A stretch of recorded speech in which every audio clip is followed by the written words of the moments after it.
All right. Hello, everyone. Happy Tuesday. We made it to another one. We're doing good out here, and yeah, we're going to continue the journey of Mrs. Bateman in the Excavation of Hobbs Barrow. It doesn't look good out here. She's. Oof, is my game frozen? A little bit. Okay, it's all good. So we're going to load stream. There we go. So last time we checked, Thomasina Bateman is a barrow digger. Run-up is that she recently decided to string a book about all the intricacies of rural England. And she is a barrow digger because of her father. Her father is sick from a disease that left him paralyzed, unable to talk there.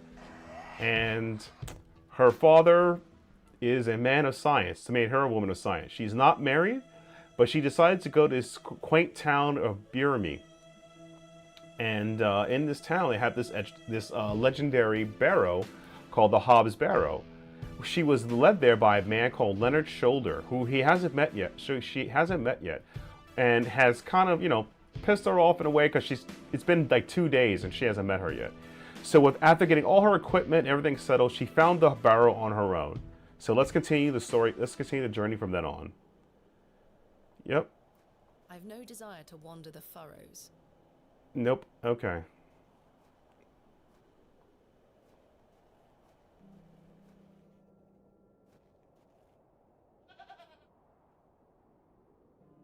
Easy, girl. It's a goat. I'm not fond of goats at the best of times, but this one seems particularly disagreeable. This is not mine to take. The empty bucket smells of rancid milk.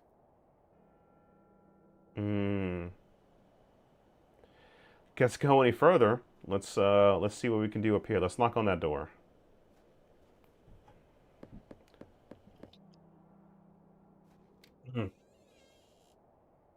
What do you want? What do you want? Introduce yourself. My name is Thomasina Bateman. Mm-hmm. Mr. Bryden, I presume. Aye. What do you want, lass? What can you tell me of Lord Panswick? He keeps us going. Most of our crops go to feed his animals. What is he like? Oh, I've hardly laid eyes on him. He sends his workers here to pick up the crops. I see. That's quite an intimidating goat you own. Ha! The old girl does a better job of protecting this farm than any hound would. She still produces a lot of milk for us, so we forgive her temper. I understand Hobbs Barrow is located on your land. Oh, well, yes. Why'd you ask? I am an antiquarian, Mr. Bryden. I'm writing a volume on the barrows of England. Oh, I suppose you'll be wanting to dig about it. If at all possible, Mr. Bryden. I was invited to Bewley by Mr. Leonard Shoulder, who told me such an excavation would be possible. Leonard Shoulder? Ha! I haven't seen him in years. The last I heard he were on death's door. There's to be no more digging there, lass. Not since it went so badly last time. You haven't seen Mr. Shoulder for some time? I hear about him now and then, but it must be a good few years since I set eyes on him. He hasn't been here to visit Hobbs Barrow? Not to my knowledge. I heard he's beset by ailments. Don't leave his home often. How odd. I assumed he'd spoken to you about my visit. Not at all. You say Mr. Shoulder is at death's door. What exactly ails him? I'm unsure. It's just what I've heard. I wouldn't want to speculate on matters that are not my business. Was there a previous excavation of Hobbs Barrow? Aye. My brother dug it up. Must have been, 25 years ago. You see, whatever he found inside, well, it drove him mad. Oh? Aye. I moved back here to look after him. Poor bastard hanged himself not long after. I'm sorry, Mr. Bryden. That's terrible. Aye. Time passes, but it were an awful thing.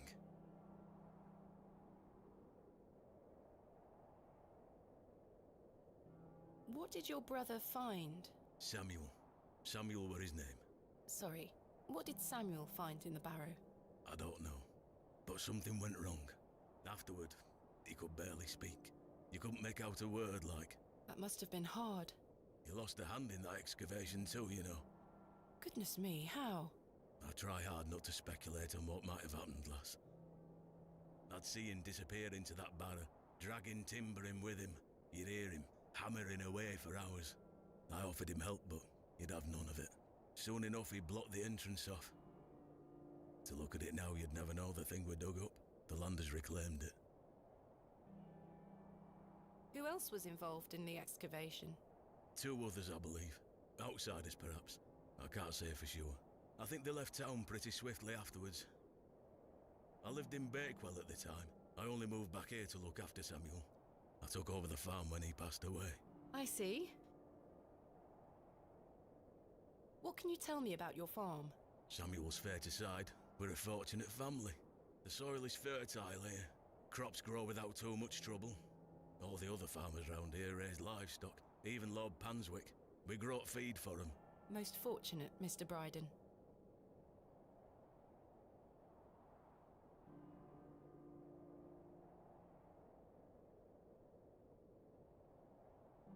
Tell me about yourself, Mr. Bryden. I live here with my wife. And I might be long in tooth, but I can still run this farm without too much help. Is your wife home? She's out in fields, lass. Pulling weeds. The curse of such fertile soil. 40 years we've been married. I couldn't do it without her, you see. How splendid. Aye. My wife is a fine woman. Are you married, lass? No, no.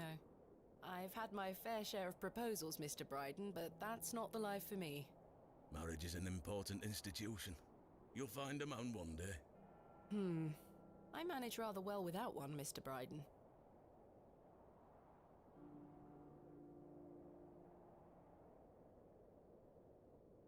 Mr. Bryden, may I please have your permission to excavate Hob's Barrow? No. Have you not been listening, lass? Samuel found something in there that's best left to rot. No digging here, lass.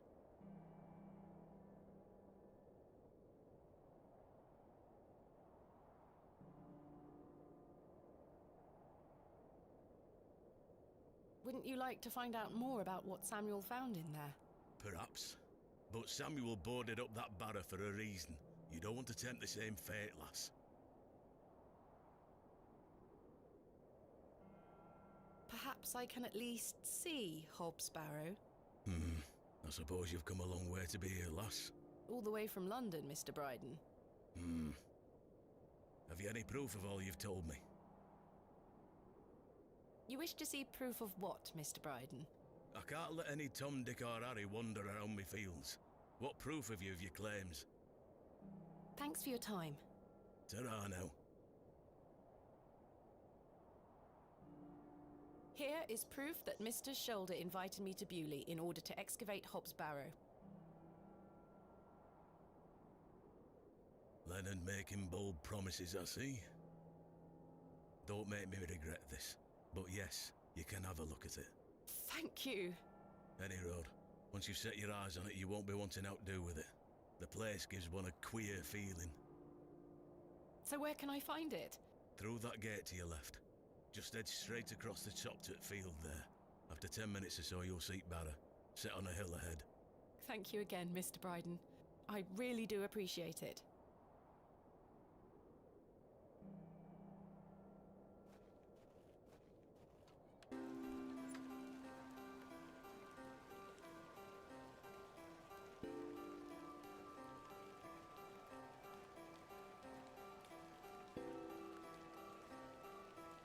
I probably should have brought my umbrella.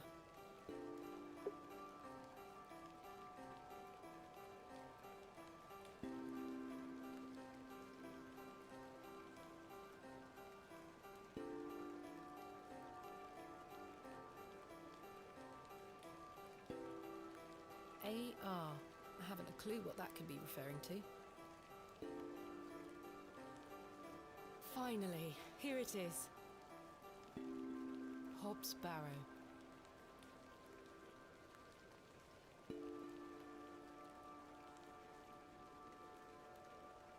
Indeed, a barrow of a most unusual rectangular form. I've not seen something like this since West Kennet Long Barrow. Yes, this shall make a fine entry for my book. What secrets do you conceal, I wonder?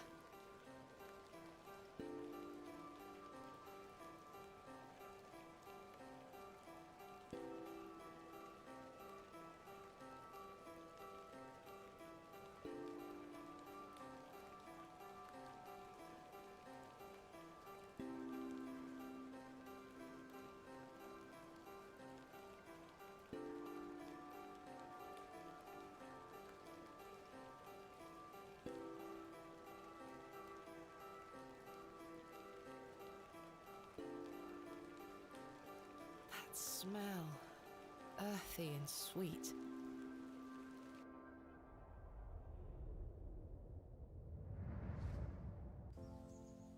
Three, two, one. You can open your eyes now, Thomasina. Come.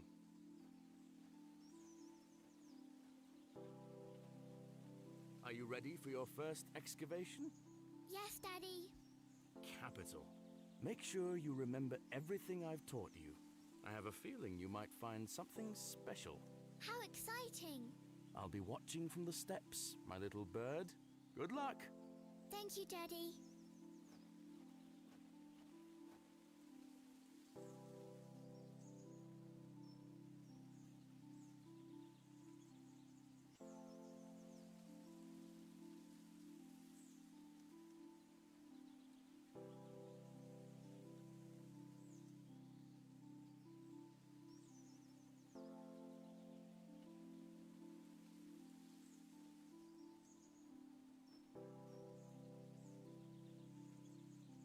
Thomasina, we don't excavate with our bare hands.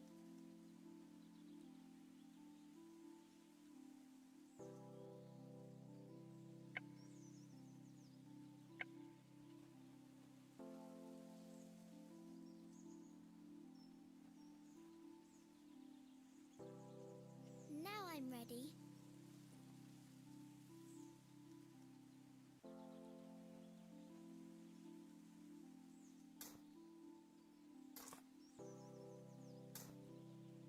No treasures here.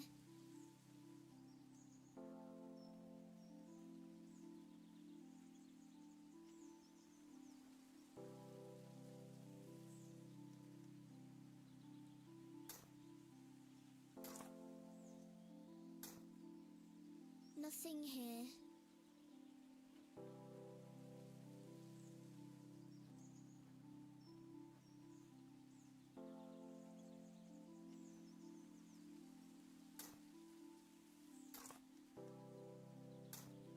Treasure!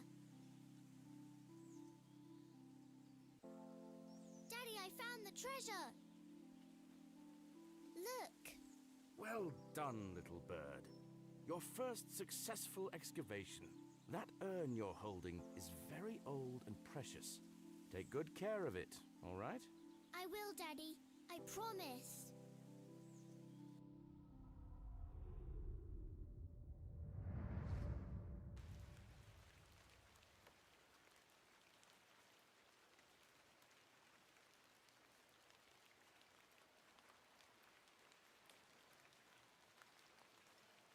I do have a feeling there is something exceptional to be discovered here.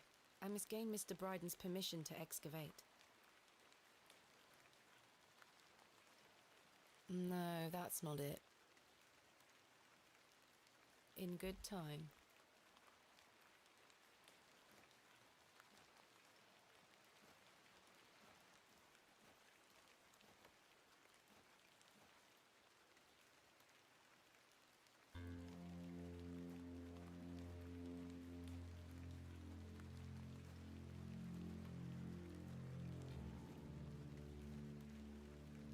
Darkness falls quickly here. I should make my way back to the inn.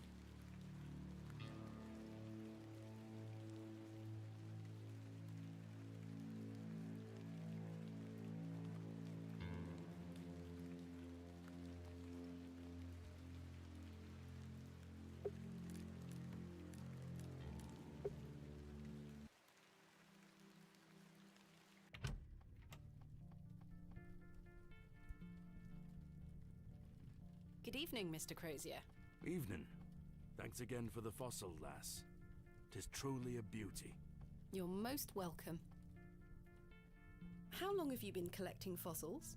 Ever since I were a boy.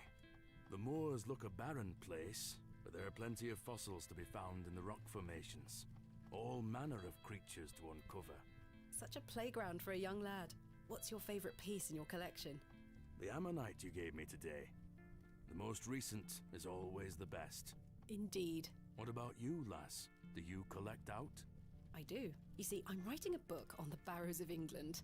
It shall be called Vestiges of the Antiquities in Rural England. I document all my findings. But what do you collect? Pottery, tools and such. Bones too, no doubt. No, I leave those in place. You've got a morbid heart, lass. Fussing about in old graves like that. We're not dissimilar in that we both take an interest in the remains of the long gone. I suppose you have a point there. How's your book coming along, then? Very well, thank you. Though I'm rather keen to begin my chapter on Hob's Barrow.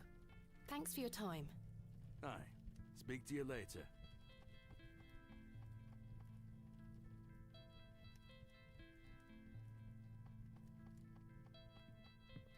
Good evening, Miss Bateman. Good evening, Stanley. I found Mr. Shoulder's home, thanks to the help of Father Roach. Wonderful. So you've met our vicar then? Yes, I did. An interesting character. Indeed. So, did old Leonard apologise for his absence?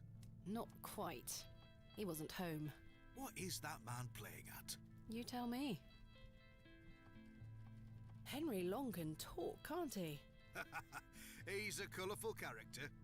The man drinks like a fish. He certainly does. I've seen him drink this place dry and still be up to tend his garden at sunrise. The man can truly hold his ale.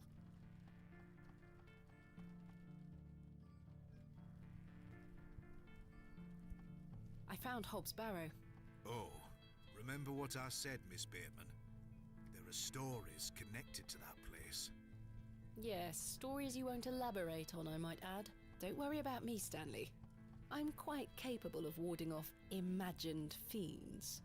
I have no doubt, but please leave that place be. I've come this far, there's no turning back now. That's precisely what worries me. Goodbye. See you soon. I don't wish to wake him up. Good evening, sir.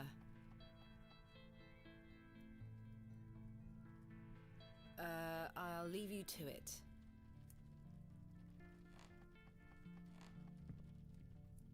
Hello again, Cyril.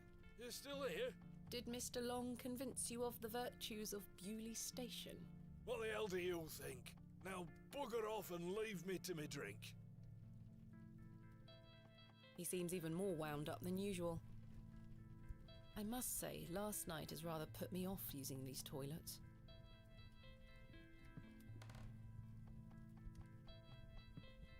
Good evening, gentlemen. What are you gonna do about him? If he thinks he can take her away from here, he's got another thing coming. I am gonna knock his bloody block off. In fact, I can think of a better punishment. Oi, what do you want, lady? Piss off. You heard the man. Charming.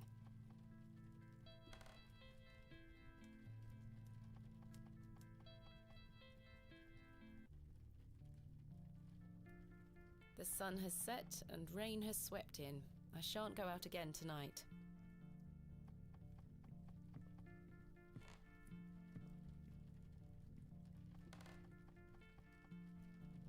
Good evening, Miss Bateman. Good evening, Stanley. A mug of your finest ale, please.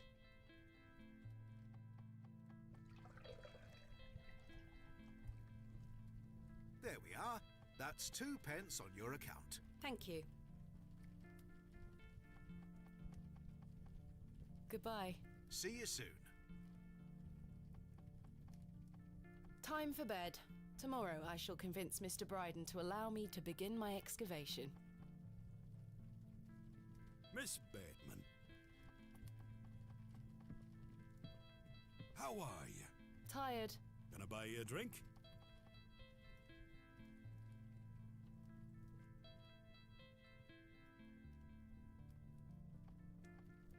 One won't hurt. Excellent. I feel bad about what happened last night. I'm sorry I can't remember it. That's all right, Mr. Tillett. Alcohol can do all sorts of damage to one's memory. I was thinking that maybe if we had another drink tonight, I might remember what happened. I'm not sure that's logical. But worth trying? I don't need any further convincing. Take your seat, Miss Bateman. I shall return with the goods.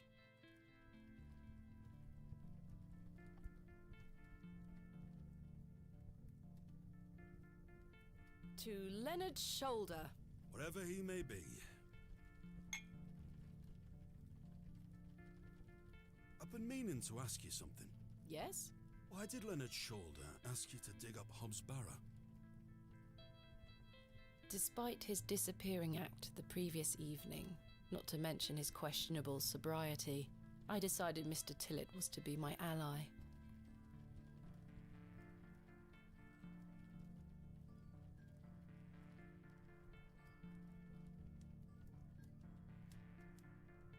I spoke again of Mr. Shoulder's letter, his proposed excavation, and my status as an antiquarian and barrow digger.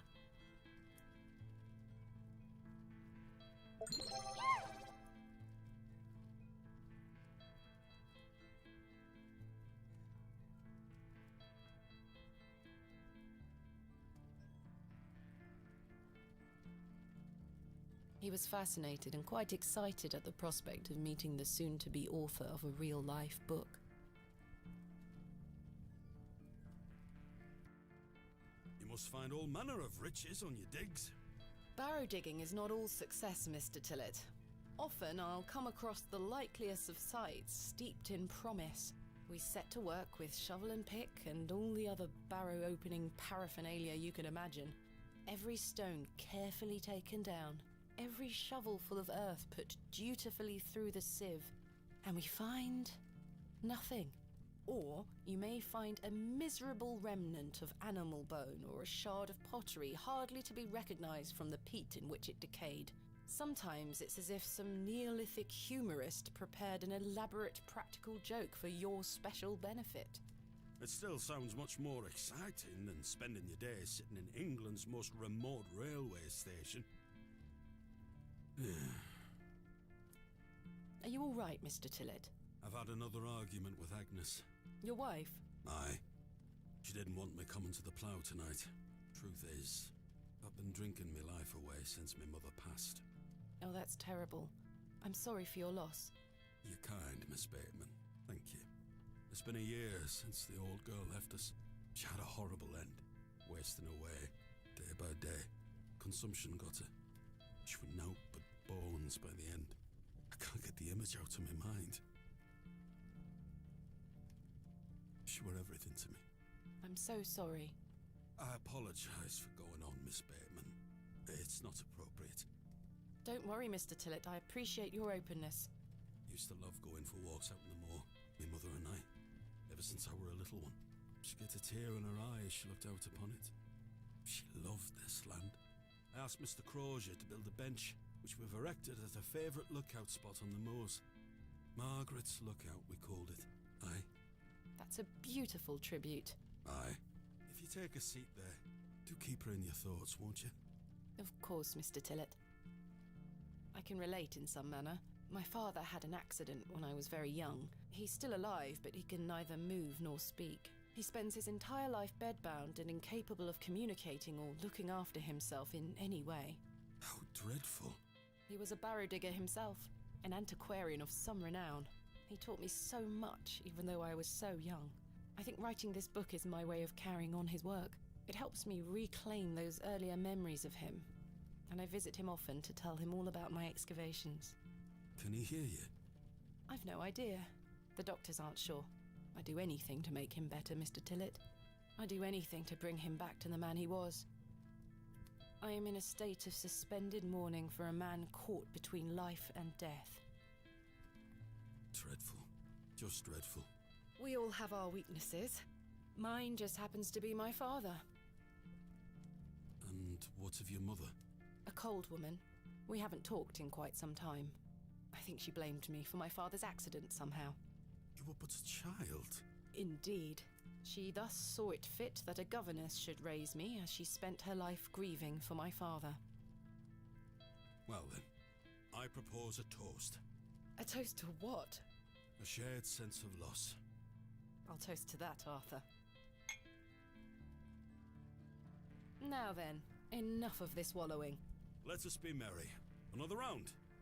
I really shouldn't. But I did. And another after that. And another.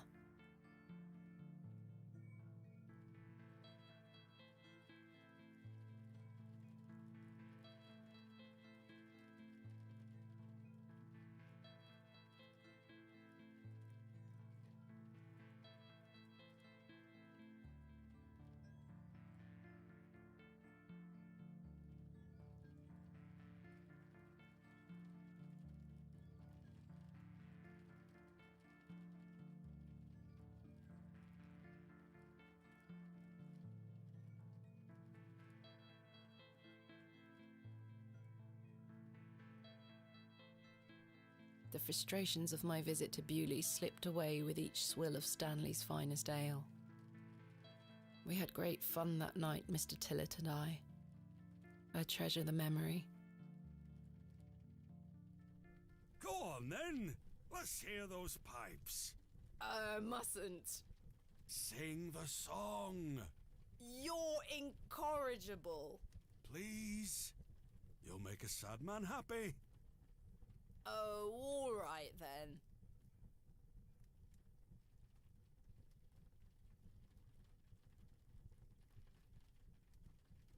Clasps, celts, and arrowheads I'll try to claw within my clutch.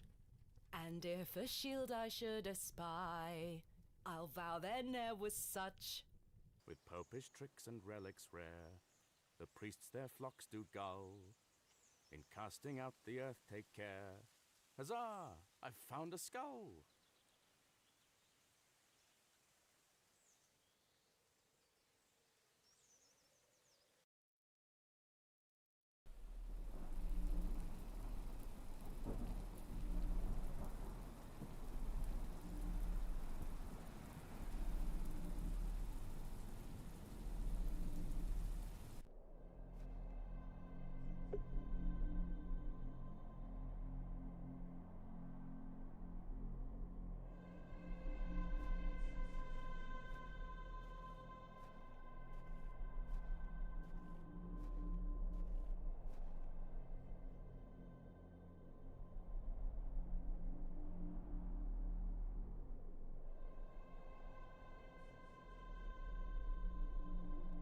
Hello, Thomasina.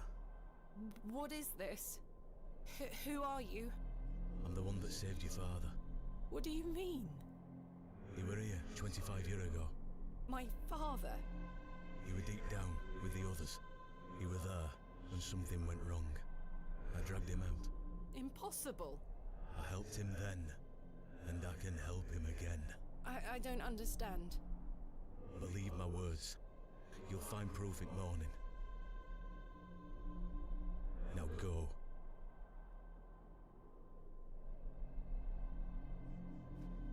One more thing. This is not a dream.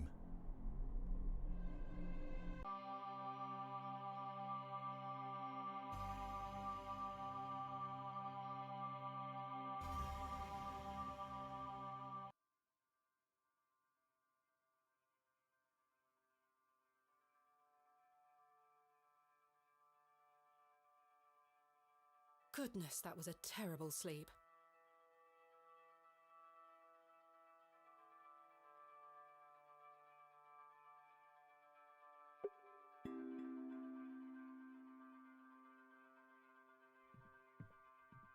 What's this?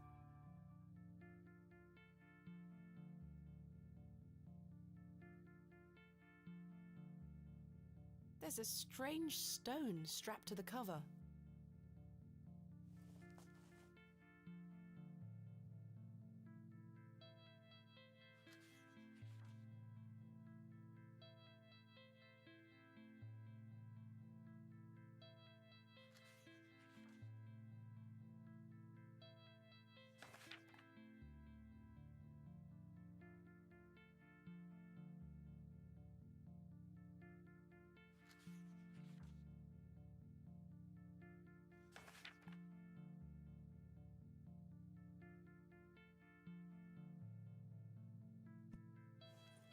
It appears to be a journal, full of hogwash.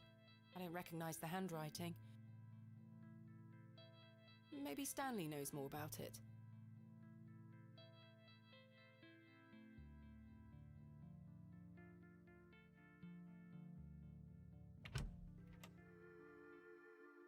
Good morning. How's your head, Miss Bateman? That were quite the tune you treated us to last night. To be honest, Stanley, I felt better. I take it you slid this journal under my door? I beg your pardon? The journal, Stanley. I certainly did no such thing. Nor could have anyone else. You're the only guest staying here. What's the meaning of all this? Do you propose that it manifested itself out of thin air? Well,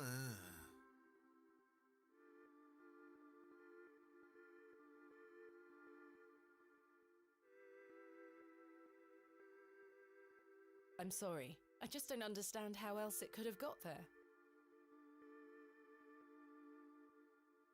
What do you make of this stone? That's a funny-looking thing. It's got a cockerel on it. Yes, but have you seen anything like it? Never. Are you sure there was no one else here overnight? Without doubt. How very, very peculiar. So, what does it say inside? Take a look. Well, I can't make head nor tail of it. Neither can I. Maybe someone else in the village can help you with it. Do you ever have strange dreams, Stanley? Me? I sleep as sound as a baby. I had one such dream last night. It was so vivid. What were it about? I was at Hob's Barrow, Oh? but everything was different. Great peaks soared in the distance. And there was a creature. A creature, you say? Yes, a short, robed fellow, eyes as black as pitch. It told me that my father had been there in Hob's Barrow many years ago, but something went wrong, and the creature helped him escape. It said that I would find proof in the morning. Oh, the journal! You've had a premonition, lass. Please, Stanley, I've no time for that nonsense. But I'll admit it's a strange coincidence. Now, what did I tell you about Hob's Barrow? That I should leave it alone? Aye. Hogwash. Your dream reminds me of a story from my childhood. An old folk tale about Hob's Barrow.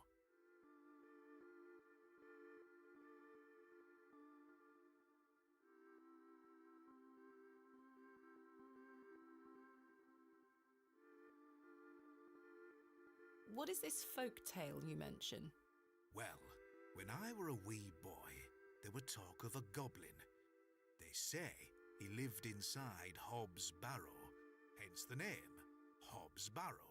Hob, coming from hobgoblin, of course. Unfortunately, I don't remember anything else about it. I was told not to believe in such fairy tales, Stanley. Don't close your mind to such things, lass. I'm sure Mr. Shoulder will tell you more.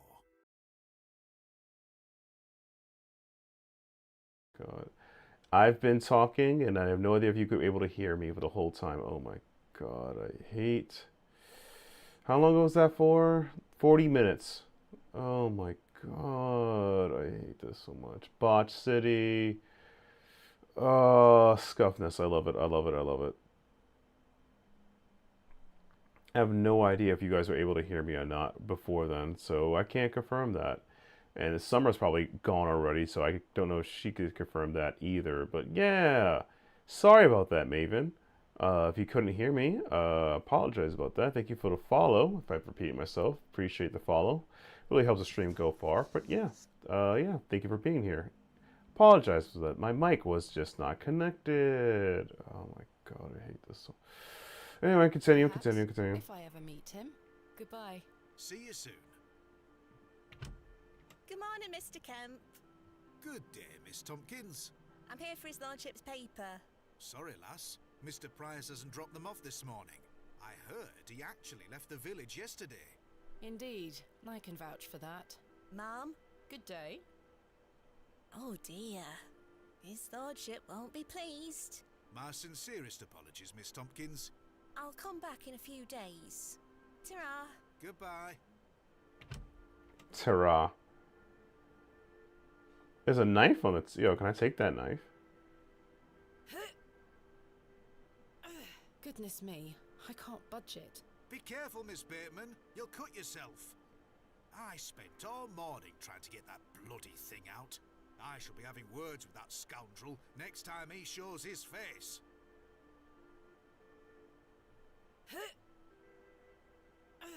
Curses. We have our very own Excalibur. It's all yours if you can pull it out, King Arthur.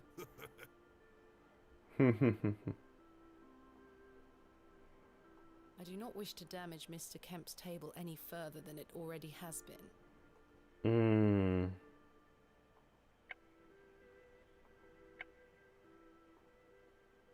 That's a peculiar idea.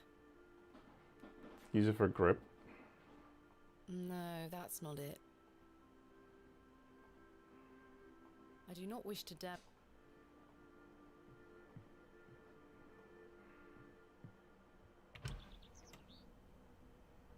Right. I need to convince Mr. Bryden to let me excavate Hobbs' Barrow and find out where this journal came from.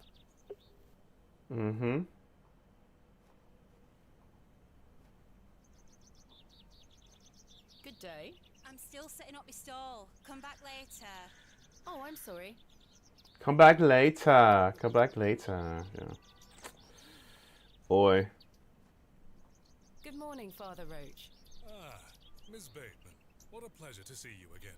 Have you tracked down Mr. Shoulder yet? Don't get me started. I'll take that as a no. Indeed. Mm-hmm. Do you recognize this journal? What a tatty old thing. You ought to take better care of your possessions, Miss Bateman. It's not mine. Then whose is it? That's precisely what I'm trying to find out. I'm afraid I can't help you. I haven't seen it before.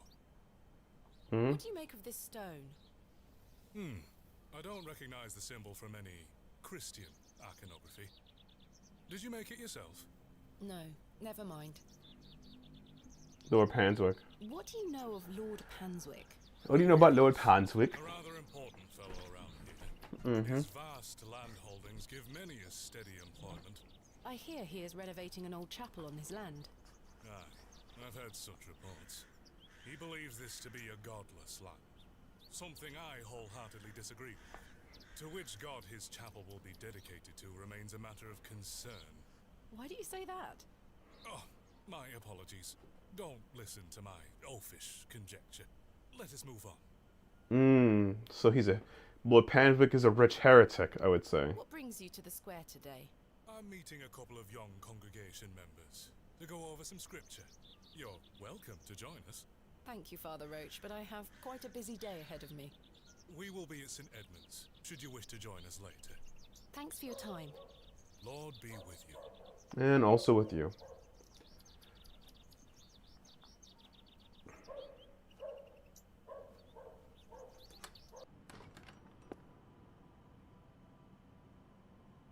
Nothing here.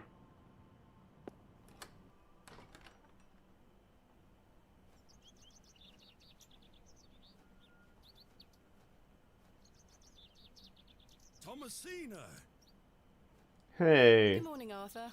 You look a bit addled. Are you feeling all right? I mean, we got blasted. Used to drinking as much as we did. Aye. My head is pounding. To tell you the truth, Arthur, I've had a somewhat puzzling morning. Oh? Someone slipped this journal under the door of my room. Whose journal is it? I have no idea. The text refers to some sort of excavation. Stanley must be playing tricks on you. He swore his innocence. I thought perhaps you might have done it? No, it wasn't me. That's for certain. Somehow I have a clear memory of last night. You seen a stone before? What do you make of this stone? It's a good shape for skimming across water. What is it? I'm not sure. It was strapped to the cover of the journal. How mysterious. I wonder who left me this journal then. Mind if I take a closer look? Please, go ahead. Let's see what you know about it, man. Oh boy. The writings of a madman. I don't disagree. Did the sketches mean anything to you? No, not at all. But they turn me stomach. You might want to show this to Mother Mildred. Who? Who is Mother Mildred? Some think her a witch. A witch? Aye. She might be able to help you with the symbols. Where can I find her? She lives alone in a little cottage within Herne Wood here. You shouldn't have too much trouble finding her. Thanks, Arthur. You're welcome. About last night. I had a splendid time last night. Aye. I even remember most of it this time. Thanks for listening to me going on. I really appreciate it. The feeling is mutual. Thank you too, Arthur. That's good to hear. Shouldn't you be manning the station? The line is down. Track damage between Bewley and Bakewell. No trains for a day or more. Does that mean I'm stranded here? For the time being, Thomasina. Capital. Mm. Why do people think Mother Mildred is a witch? Just because a woman lives alone in the woods doesn't mean she flies about on a broomstick. There's more to it than that. They say she lays with demons. Who are they? Oh, you know, local folk. Hogwash. Some also go to her for potions and spells. Spells? Come on, Arthur. Truth be told, she's a nice old lady. I sometimes see her foraging in the brambles around here. Will she burn at the stake sometime soon? You might think us backward in Bewley, Thomasina, but we're not that backward. Sorry, Arthur. I only meant to tease. Goodbye. Ta-ra! Mm.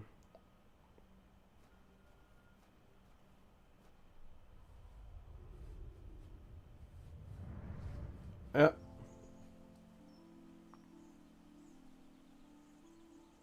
Thomasina, dear, come say goodbye to your father. Come on now, don't make him wait. I don't want to. Aren't you going to miss me? I hate you, Daddy. I hate you, Daddy. Strong Okay. words for such a little lady. I want to come with you. We've been through this, little bird. You can't come with me this time, but we'll go to Seaborough next month. I promise. Oh, what a dig that shall be. I hate you. Well, I love you. See you soon, little bird.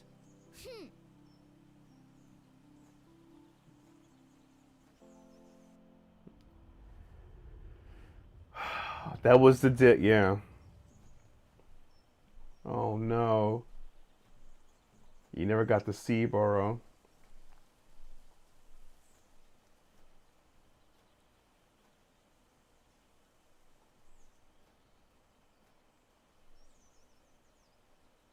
The resin has set somewhat.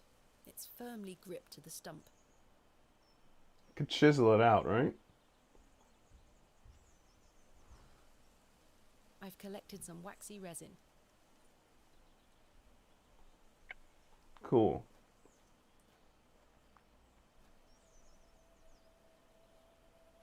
Whoa.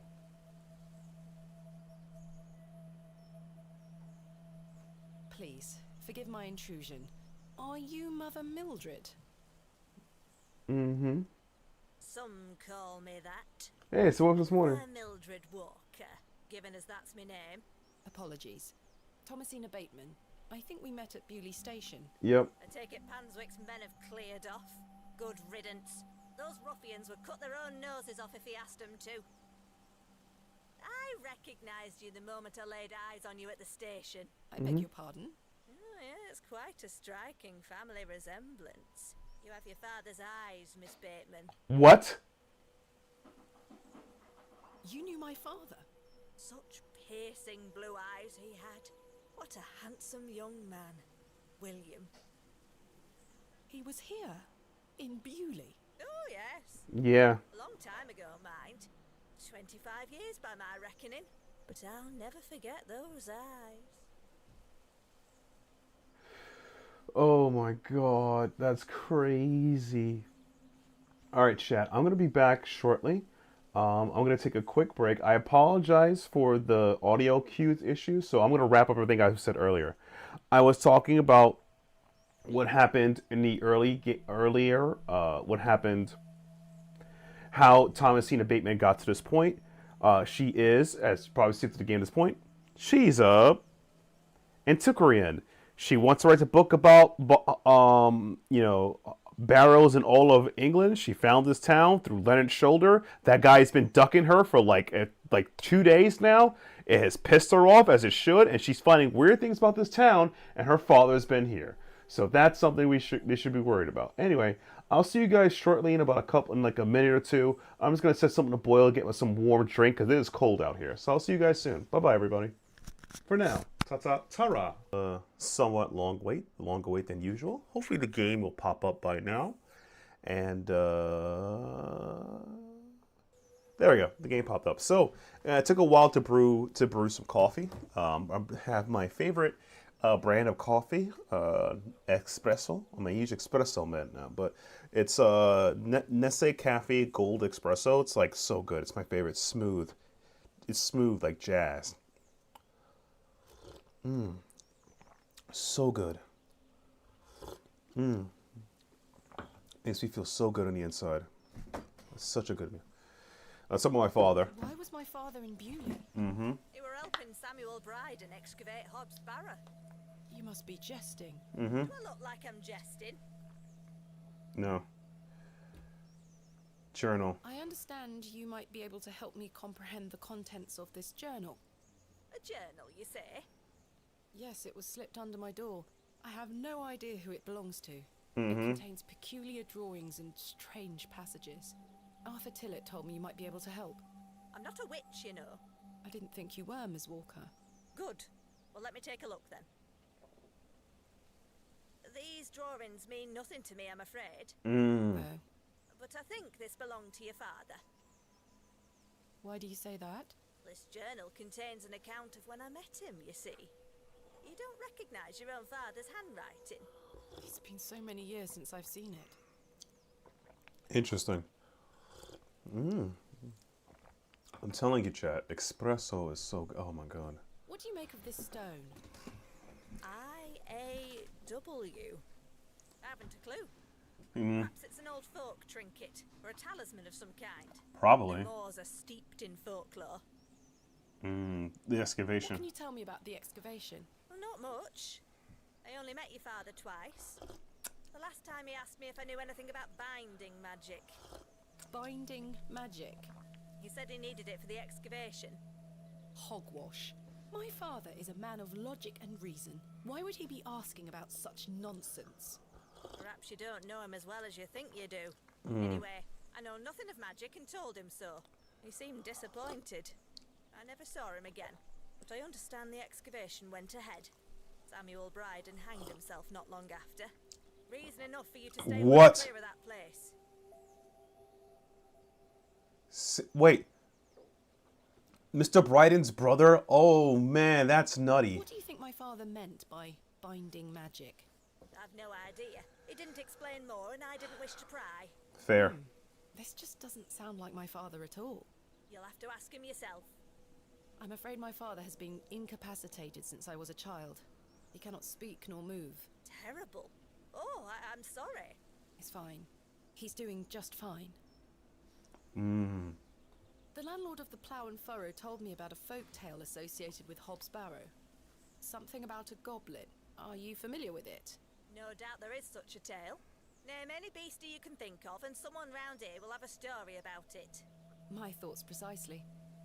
You never saw my father again after the excavation? No, I always assumed he just went home. Who excavated Hobbs Barrow alongside Samuel Bryden and my father?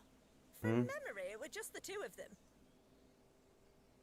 Charles Bryden mentioned there was a third man involved in the excavation. Is that so?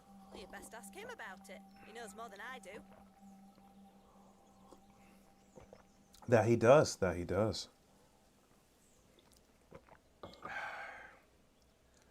Fired up from espresso. Can you tell me anything about Leonard's shoulder? I know of him, as is the nature of such a small town. I also know he invited you here. Little escapes you, Miss Walker. So they say. My path rarely crosses with his. let's put it that way. Mm. He's a nice enough fella. I see. Lord Panswick. Do you know Lord Panswick? I know his labourers make a mess of these woods, the brutes. The man himself hasn't graced me with his presence. You've never met him? Not since he were a wee lad. A maid brought him to me with a sore stomach. It were all the rich food they were feeding him, nowt more. Hmm. How did you come to meet my father? One might say I have a reputation in these parts. Folks from all around come to me for help with their ailments. Ernwood is abundant with flora that, if mixed correctly, will cure almost any ill. Your father must have caught wind of this, because one day he came to me, asking for a cure. A cure for what? Your mother were with child, and she was suffering the most terrible nausea. Adam. I made something to help her. Mm-hmm. This is incredible. Thank you for your help, Ms. Walker. Mm. What are those berries you're picking? An ancient breed, no good for eating. However, they do have some medicinal qualities. I see. Mm. Miss Bateman?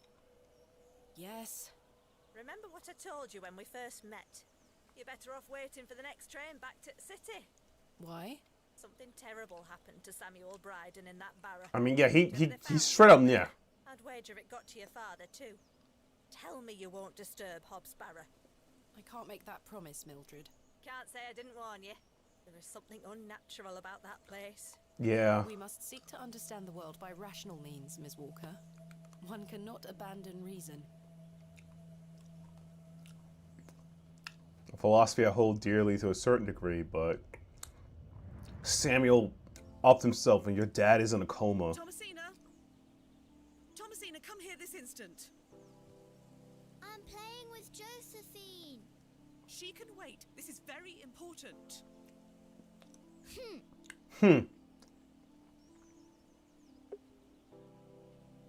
I'll be back soon, Josephine.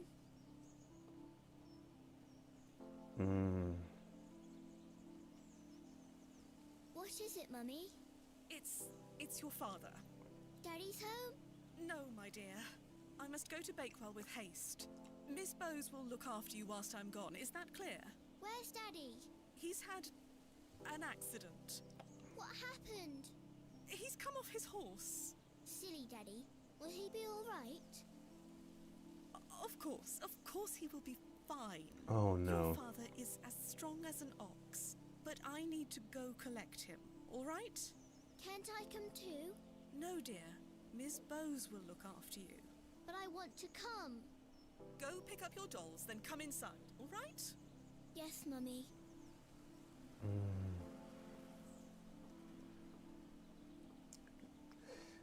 Putting the pieces together. Josephine, it's time to go inside now.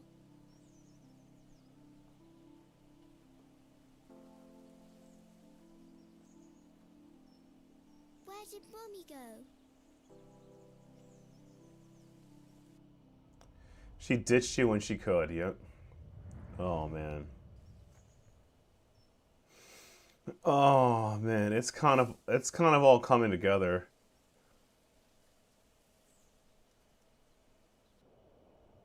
I helped him then, and I can help him again.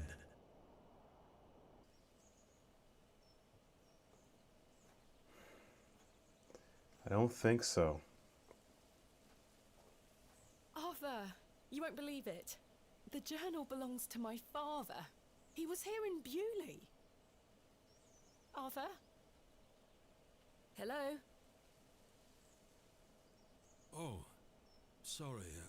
I'm trying to remember something. What is it? I'm not sure. Something in the woods. It will come back to me.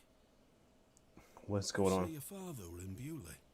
Yes. Mildred Is he said that so helped drunk? Samuel Bryden excavate Hobbs Barrow. Is he so drunk he can't remember? Well, I'll be.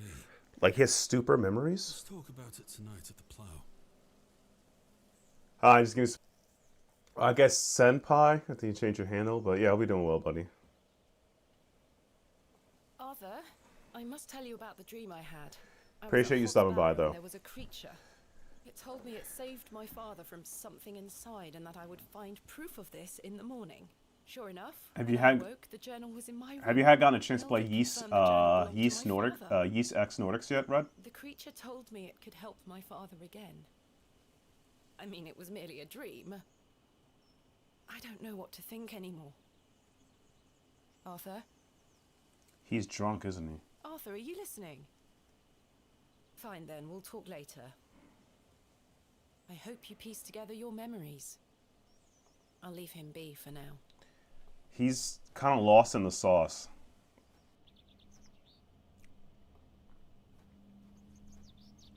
I wonder if he's in a stupor again, but to be drunk so early would be pretty crazy. Hey, boy.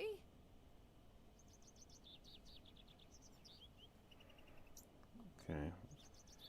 That's a doggo, but that's not important right now. Oopsie.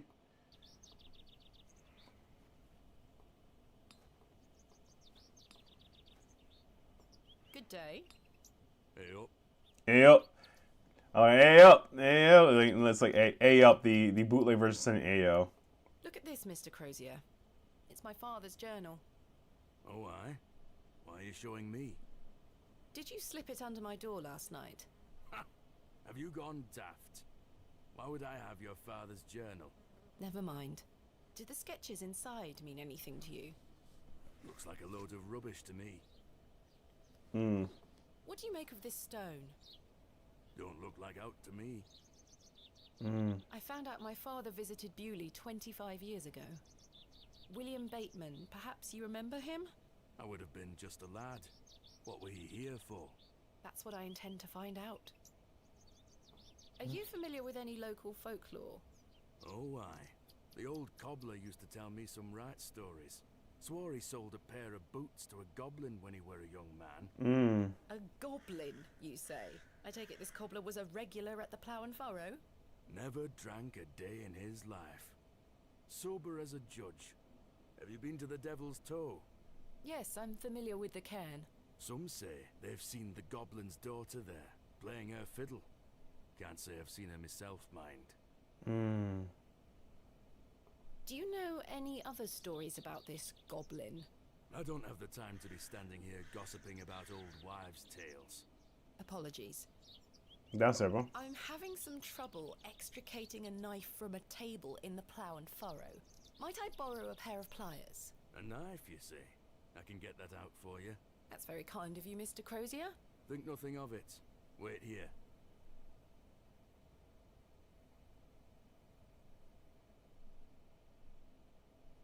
That were a struggle. Here you are. Nice. I can shank Thank you people so now. much. Okay, shake. Thanks for your time. Aye. Speak to you later. Nice.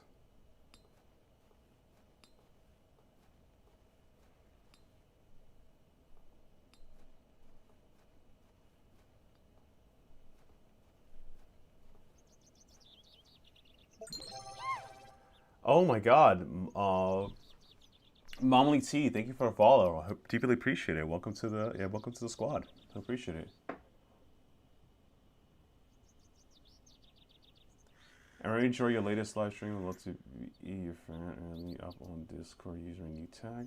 What? I appreciate that. But you could just follow me on social media. I guess like Twitter or Blue Sky. I don't really have a Discord yet, so yeah, I haven't really got to work on creating a Discord for that later. I'll have a Discord group in the future, but I appreciate the follow and the not least to say, so I appreciate that much. Also, my chat's not popping up, so stream elements must be down, which is a whole different problem for another I'd problem. rather not go into those horrible toilets again.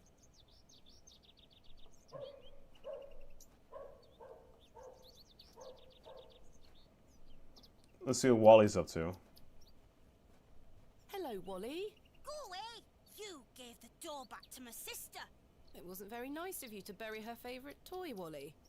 I gave it to the fair folk, and you stole it back from them. You don't really believe in fairies, do you? You're old enough to know better. They're real, and thanks to you, I'm cursed. There's no such thing as curses either, Wally. Go Mm-hmm. away. Go away. Hello, Wally. Go away. I don't want to talk to you. Jeez. I want to talk to you. Go away. The road disappears over the horizon. I see nothing but moorland.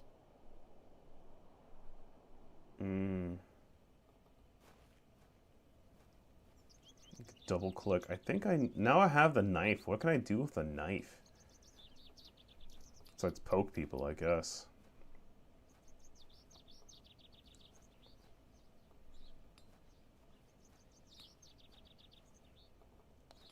They were doing a thing at the church. Nope. He's not here. He's not having the ceremony at the church.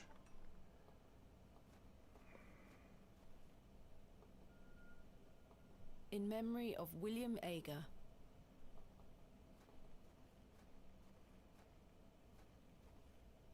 Hello? Okay.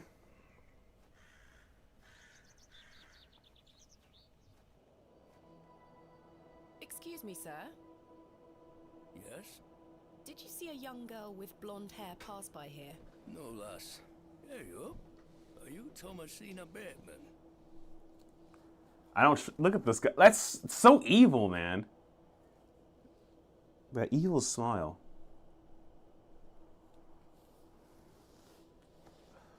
Yeah, I'm also telling him every word travels fast here. That's my name. How marvelous. It's me, Leonard Shoulder. Heavens. I'd given up on finding you. Please take a seat, Miss Bateman. We have much to discuss. Not a fan of this guy. Evil smile. Total dirtbag. You've proven to be quite the enigma, Mr. Shoulder. I'm mortified. I offer you 1,000 apologies. You see, I've been bound to me bed these past few days with a terrible fever. How dreadful. I take it you're feeling better now? Aye. I were on me way to find you when I stopped here to catch me breath. I've not much go in me these days. I'm sorry to hear that. I were worried you'd have given up on me and left town. I mean, most people would have. No idea what had become of you, Mr. Shoulder. I spent a good amount of time pounding on your front door. I'm embarrassed. I really am. I've been doing my best to sleep through the fever. I am so very sorry. Mm-hmm. Please accept my apology, Miss Bateman. Fine, Mr. Shoulder. I've come all this way. Let us speak of the business at hand. Yeah. Marvelous. I've just learned that my father was part of a previous excavation of Hob's Barrow some 25 years ago. Why didn't you mention this in your letter? What? Where did you hear that? I have my means. I swear, Miss Bateman, I had no idea. I don't trust this guy. He's such a flicker. I take it you will also deny delivering me my father's journal? I'm confused. What journal? My father's journal was slipped under my door at the Plough and Furrow. It wasn't Yeah. you who did this. I've been bound to me bed, lass. What an extraordinary coincidence.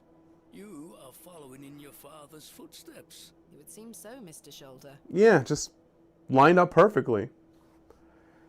It lines up all perfectly, you know? Just how it is.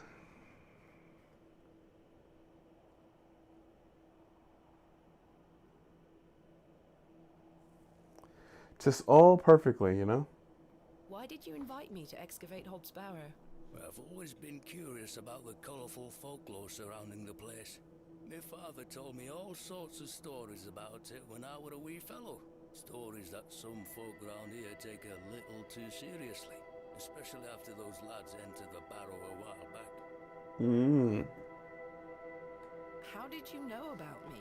I saw your interview in the Beckwell Times. A young lady travelling about the land, digging up barrows.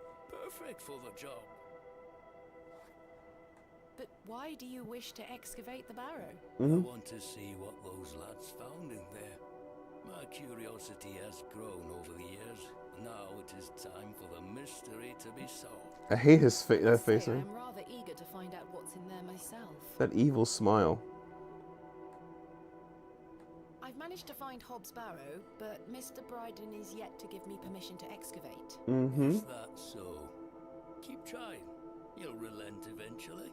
perhaps you could have a word with him. Oh no. A lovely young lass such as yourself has a better chance of changing his mind than a shaky old goat like me. You don't want to do the work. You told me in your letter there would be no issue gaining Exactly. access to Barrow. I didn't foresee any when I wrote to you. I'm sorry this has been more complicated than anticipated. I don't trust this man. Sus energy. Keep trying with Mr. Bryden. I'm just gonna, like, yeah. Did you know my father? I don't believe so. What's his name? William Bateman. He was in Bewley for at least a few days, from my understanding. I'm sorry, lass. The name doesn't ring a bell. You are an old man when it happened. Sure you had no idea of my father's involvement in the previous excavation? I'm quite sure. A most fascinating coincidence, but nothing more than that. Lying bum. I wonder if it's more than mere coincidence, Mr. Shoulder. Miss Bateman, I did not take you for a credulous individual. I'm none of the sort. I mean, I don't... Like I said, the energy, the susness, you can feel it. It's in the air. What can you tell me about the previous excavation of Hob's Barrow? Oh, it was 25 years ago, or thereabout. Yeah. Then, Bewley were undergoing a period of great strife. Samuel Bryden hadn't harvested a single crop for 2 seasons. Even Hernwood was sick. Berries went to rot almost as quickly as they grew. Folks started to believe the ground were blighted. Disease spread through the livestock too. People were going hungry, a panic set in. That sounds terrible. Aye, but I managed to keep myself fed. How? These things happen in nature, but the blame for it all fell on Hob's Barrow. It was long said that a goblin made his home there. A rumour took root that the goblin were not best pleased with the villagers. In revenge for some unperceived slight, the goblin placed a curse on the soil itself. The villagers believed that ridding the Barrow of its lodger would put an end to it all. Hogwash. My father would have paid no heed to such tales. Whether it were his intent to join the excavation when coming here, I do not know. But whatever it were that Samuel Bryden and those lads did inside that barrow, people say it did the trick. What? The crops started to grow back, and health returned to the livestock. Bewley were no longer in the grip of Hey, dark Charles. forces. Thank you for the follow. Deeply appreciate it. You must Welcome to the squad. understand, folk here are a superstitious lot. They don't want you disturbing whatever it were those lads did. As far as the villagers are concerned, the problem were fixed. The thought of another excavation must be conjuring panic that you... How's the evening going, Charles? Whatever it were they did. This does explain a lot. No, it does not. And it's also why I'd venture nobody around here wants you to touch the place. Except for you. I want to know what's there.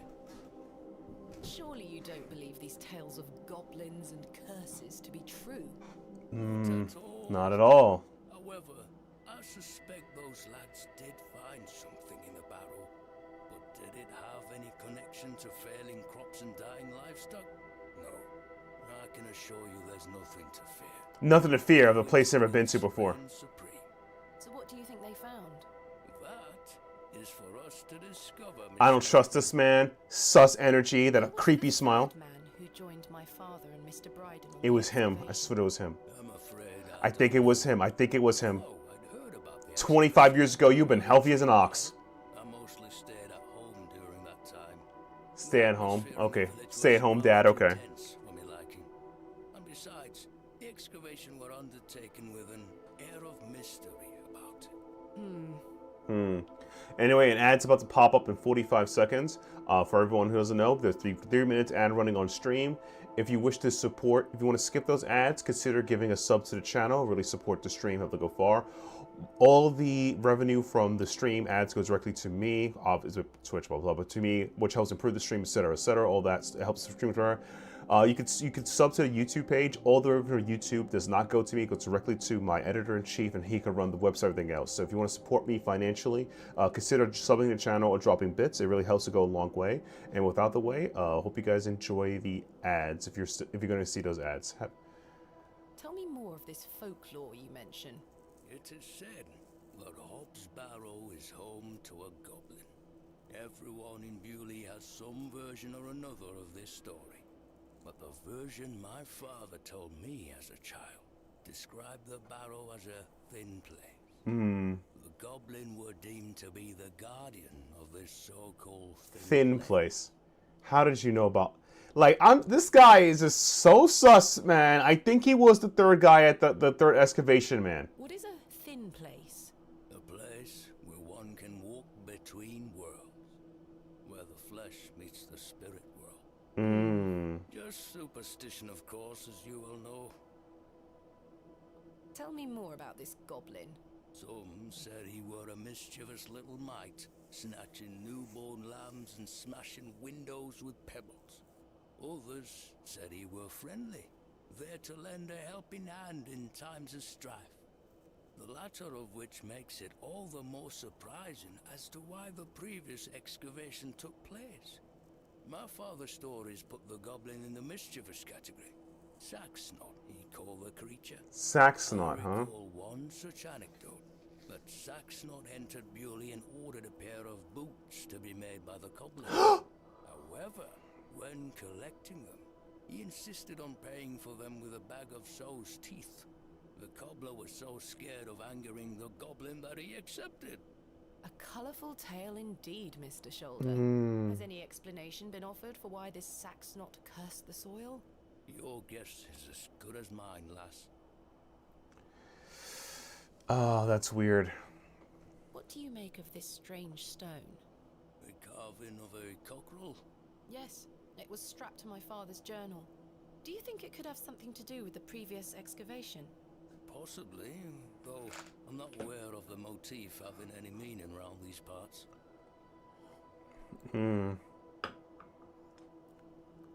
This is my father's journal.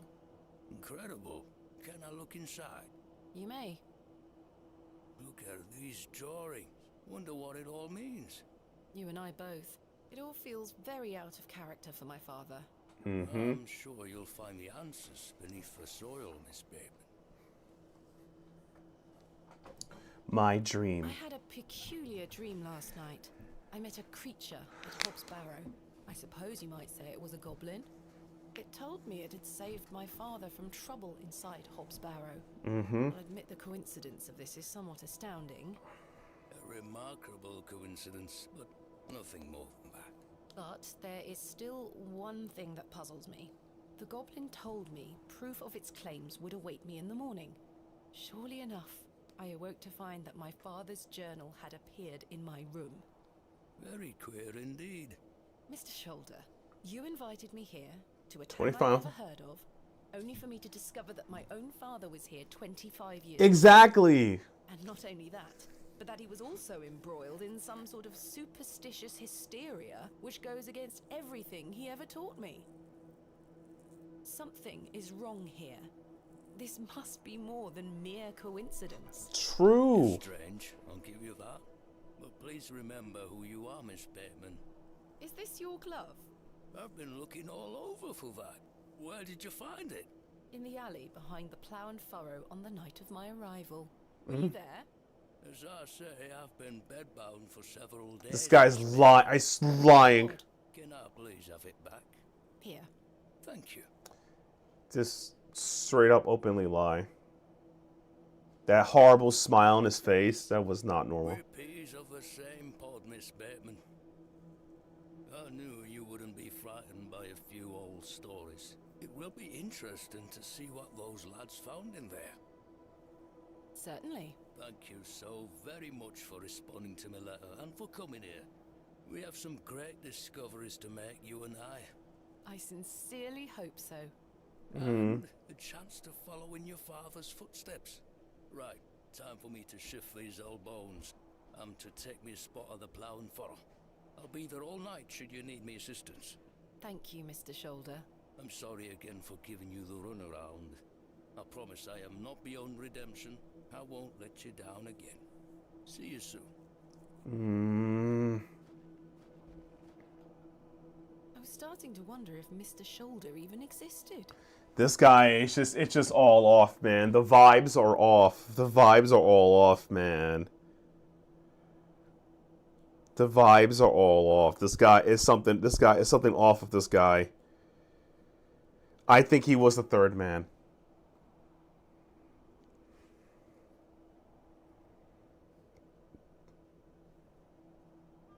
Vibes. Mm-hmm.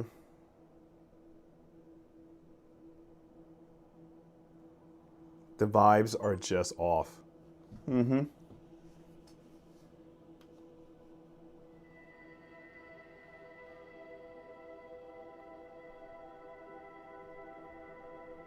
Mm-hmm. The day was starting to test me. The word coincidence felt insufficient to explain what was happening. I mean, it's not. Doesn't explain jack diddle.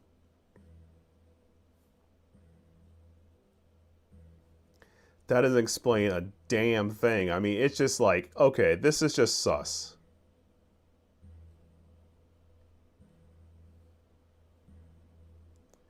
But, you know, it was just a coincidence. It's a theory, everyone. A game theory. It's not, though. Seriously. It was after that first conversation with Leonard's shoulder that I started entertaining thoughts of a truly irrational nature.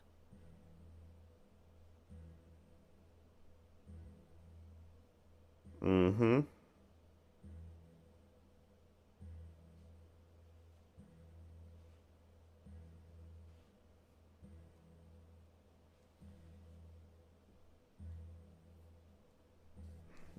Oh my god. What if my dream wasn't just a dream? What if the meme was the dream, you know? What if it was all more than simple coincidence? What if that thing really could help my father? Mm. Good day, little one. Hello? They don't speak. What's this? A fiddle bow? There's no string. My name is Thomasina. What's yours? Don't be shy. I don't mean you any harm.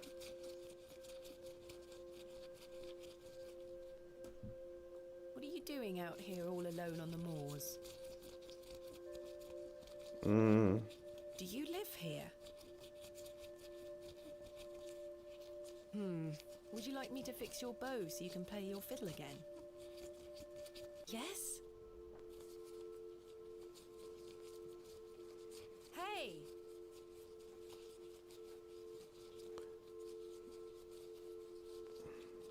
Most peculiar. Perhaps I can mend the bow for her. If memories of my childhood violin lessons serve me right, bowstring is made from animal hair, coated in a waxy resin. The strings don't vibrate without it.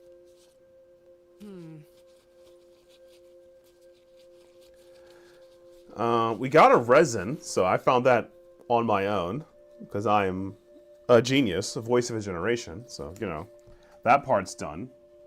What a peculiar name, the Devil's Toe. I can't quite see the resemblance myself. The Devil's... I wonder if I could just... No, that's not it. Okay. Could I chisel it? No, that's not it. I should apply this to the string first. Okay. So I do have it. I gotta get a string.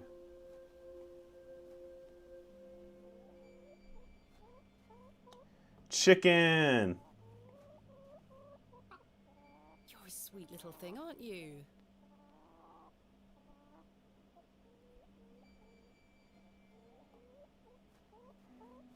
Mm-hmm. Oh, sorry. Map, I think it's M, right? Yeah.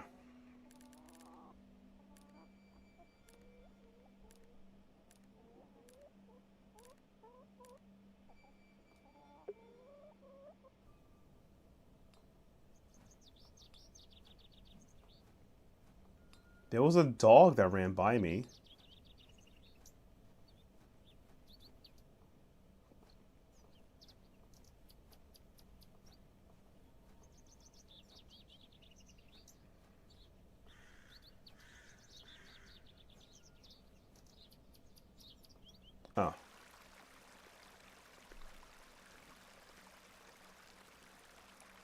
Empty eyes? Just drawn painting?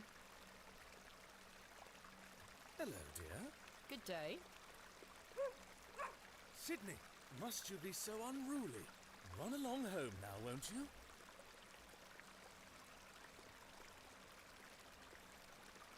Who is this man? I believe we've met. Miss Thomasina Bateman, the famous antiquarian. My reputation precedes me. I can assure you it does. And you are? James. Himself. Are you a painter? You see this beck before you. Look at the water. See how it tumbles and falls. I seek one spot on which my eyes can rest. Be it a stone or small corner of the current, I meet it with my gaze. And out of the tumbling and falling, a new land rises. I see a new world. You certainly have the eloquence of an artist. What are you painting? What are you painting? A new world. Quite the ambition. Indeed, my ambition knows no bounds. Can I see it? Not yet. It's not finished. Such a world is not complete without you in it. You flatter me, James. Nonsense. Say you'll let me paint you. I haven't even seen your work. I haven't even seen your work. What if you can't paint? Don't fret, my dear. You shall be the shining star of my new world. When the time comes, I shall call on thee. What do you make of this stone? It looks antique. You might want to keep a hold of it. Do you know of Hobb's Barrow? I'd like to know more about you, Thomasina. What time do you like to rise in the morning? How do you like your tea? What makes you happy? Well, I like to rise early and watch the sunrise. With your husband, I'm sure. No, I'm currently unentangled. Such a view should be shared with at least a lover.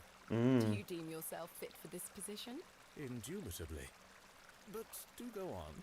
How do you like your tea? Hot, with just a splash of milk. No sugar, of course. No sugar. It rots the teeth. Your smile is as dazzling as the Himalayan snow. This dude is just horny, man. Horn posting. And finally, what makes you happy? Spending time with my father. I should like to meet him. Perhaps you will. And you, James? I propose the same queries to you. All in good time. My truths will surround you in good time. Do you know Leonard Shoulder? I mean, he's just kind of Bewley. weird archman. Yes. I care not for the men of Bewley. Only for the visitors. The Ben of Bewley. Oh, wait. Was that your dog? Yes, his name is Sydney. Quite the excitable pup. Don't mind his bark. The little fellow wouldn't hurt a fly. Lord Panswick. What do you know of Lord Panswick? A fine gentleman. Now that is someone who commands respect. Do you know him personally? No, I don't think anyone can really claim that. But what a tiring subject. Shall we discuss This man, James. Just James. See you soon, my dear. Okay. You're weird.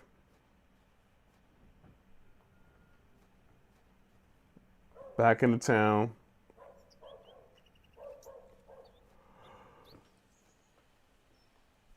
Dog be barking.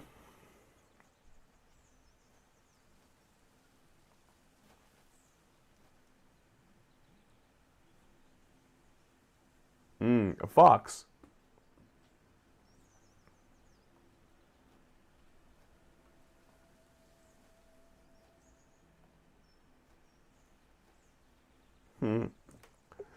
All right, let's go.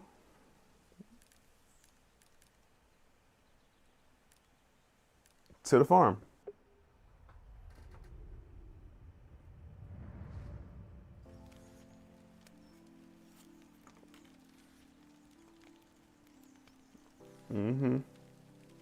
Mummy? Get away from the fire, Thomasina. What are you burning? Nothing. Just waste. Now go inside.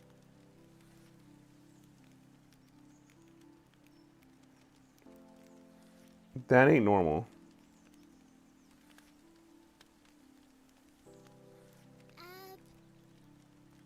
Abrax. Mummy, what is this? Burning all his works. Burn it. Is she burning the father's works? Right, to protect his legacy, because they research it, in Rid of the Madman. It's going good, Red. This is a horror point-click adventure game, so yeah. It's going good. Good day, Mr. Bryden. Miss, I'll stop you there. I know what you're going to ask. No, I haven't changed my mind. Mm-hmm. There'll be no digging here, lass. Mr. Bryden, allow me to explain. There has been an astonishing development this morning. Yes? My father was with your brother during the excavation. Oh. Yes. Can you believe it? I had no idea he had been here. Mm-hmm. Still no, lass. I saw what happened to poor Samuel. Yeah, poor Samuel unalived himself, man. But that's enough now. You can feast your eyes on that hovel to your heart's content, but there'll be no digging. No questions. I'm not interested. But off with you. What do you make of this stone, Mr. Bryden? It was strapped to my father's journal. Wait a minute. Let me see that. Oh, okay. By God. Wait here a moment. I need to get something from inside. Okay, I just asked him. Yeah, there we go. For what felt like an age. I now realize that Mr. Bryden must have been in a great debate with himself, wondering whether or not to share his own piece of the mystery with me. The goat stared at me, seemingly in pity, as I stood there in that rolling fog. Finally, Mr. Bryden emerged. Yep. Now then, as far as I know, what I have here is the only thing that Samuel brought back from Barrow. Take a look. The other stone. No way. Kaz. Incredible. A pair. That's been in my drawer ever since Samuel passed. I suppose it might be important, so I kept it safe. Fate is clearly playing a part in your arrival, lass. Please, Mr. Bryden, allow me to excavate Hob's Barrow, a place that is no more than dirt and stone. You're not gonna give up, are you, lass? I'm not. Samuel managed to say one thing about those men that helped him. I think it's time I tell you. Yes? He stuttered out that one of those fellows could barely walk after they got out of there. Tongue-tied too, the man were.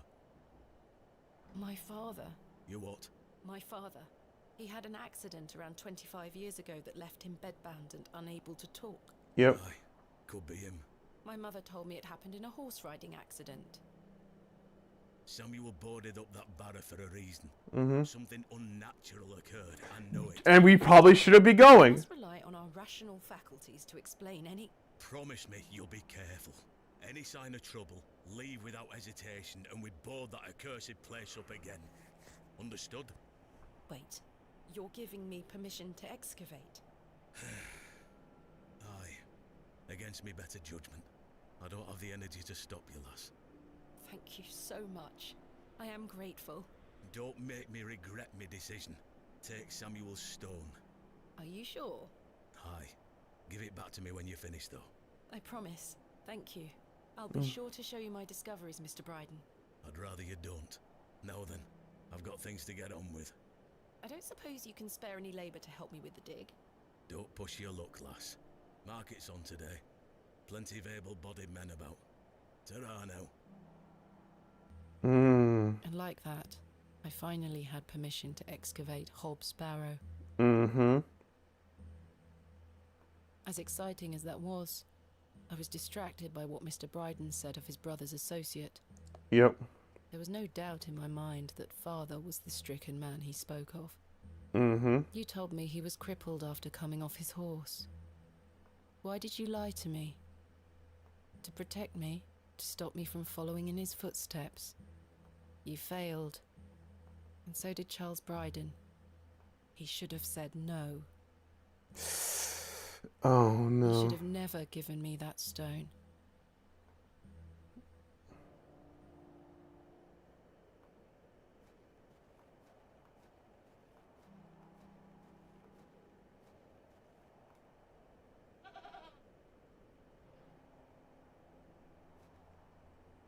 This is not mine to take.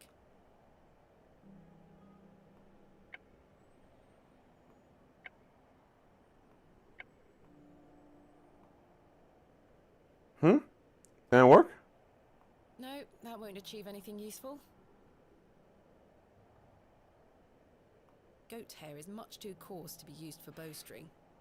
Okay. Can't use goat. Alright.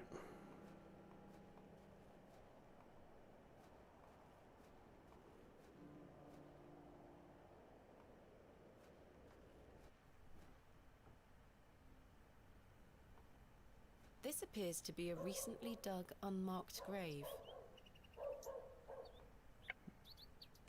We digging? I may be a barrow digger, but I am no grave robber. Okay.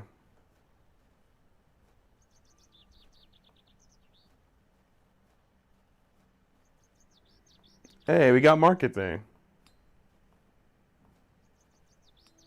The produce is not mine to take.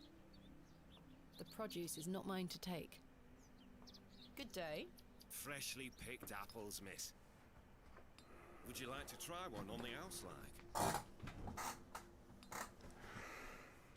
Yeah, sure. Yes, please. Here you are, miss. The apple looks somewhat rotten. It's riddled with holes.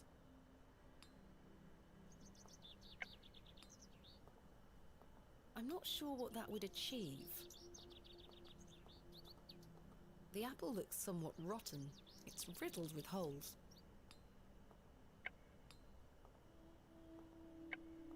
No, that won't achieve anything useful. Good day. How did you like your apple? I'm afraid it is rather rotten, sir. Hey up. That's slander, that is. Don't you be going around telling folk I'm handing out rotten apples. I don't wish to give that away. Can't use it. Okay. Good day. Fresh produce. Produce. What have you got for sale? I'm selling meat, vegetables, and all sorts of herbs and things. You're welcome to have a gander. I'll be sure to browse. Goodbye. Ta-ra, miss. Ta-ra, indeed. Not tempting. Various chards and beets. The box is full of various sprouts and onions. Nothing particularly tempting. The box is full of a decent selection of cuts and sausages. That's life. Tins of corned beef. Ghastly. Those, yeah. Corned beef. I wonder if I could put in a produce, just for the hell of it. No, that's not it. I'm not sure they would be interested. I don't wish to give that away.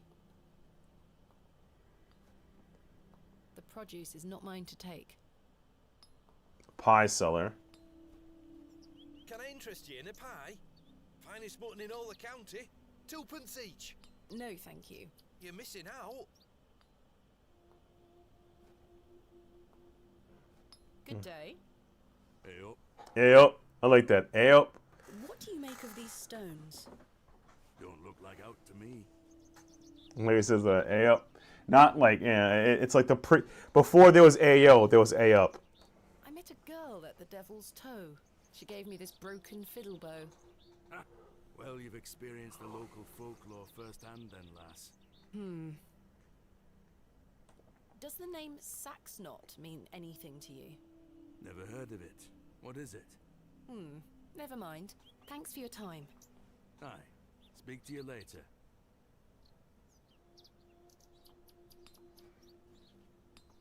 Hello, Miss Tompkins. Hello. We weren't introduced earlier. My name is Thomasina. Mom? Talk about yourself. How do you fare, Miss Tompkins? I'm waiting for Mr. Ambrose. Have you seen him? Who's that? The milkman. Miss Fenchurch will be ever so cross if I've no milk for his lordship. I'm afraid I haven't seen him. Mm-hmm. You are in the employ of Lord Panswick. Aye, he employs half a Bewley in one way or another. I'm in need of some help for my excavation. Do you think his lordship could lend me some of his labourers? Maybe. Might you introduce me to him? Sorry, Ma'am, but his lordship doesn't take visitors. Any road, I must wait here for Mr. Ambrose. Miss Fenchurch will be ever so cross if I've no milk for his lordship. Mm-hmm. Milk. If Mr. Ambrose doesn't turn up, and I find you some milk, would you be able to introduce me to Lord Panswick? His lordship really doesn't like visitors, Ma'am. I'll take the risk. Miss Fenchurch will be cross with me. But she'll be even crosser if I come back without fresh milk. So, do we have a deal? Aye. Bring me some milk, and I'll take you to his lordship. Thank you. But hopefully Mr. Ambrose will arrive soon.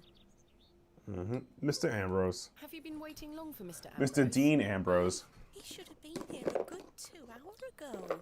He's here every market day, you see. He sells only the freshest milk. Miss Fenchurch swears by it. I hope misfortune hasn't befallen him on his way here. I'm sure he will turn up. Oh, I hope so. Are you familiar with Hob's Barrow? What's that? Never mind. What do you make of these stones? Oh, gives me the creeps. Why? Dunno, just a feeling. Mm-hmm. Who is Miss Fenchurch? His lordship's housekeeper. I'll let you know if I find some fresh milk. Thank you, ma'am. But tell me if you see Mr. Ambrose, won't you? I will. Mm-hmm.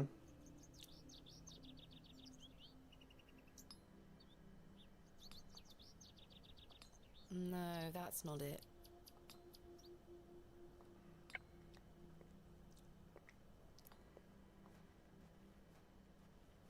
Good day. Freshly picked. Selling would miss like. No, thank you.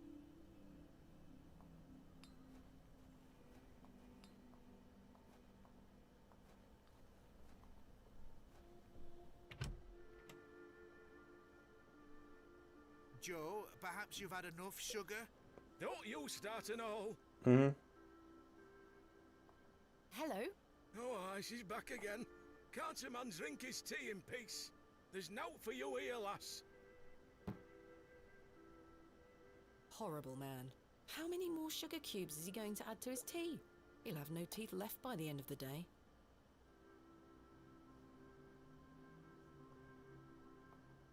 Hands off me, sugar.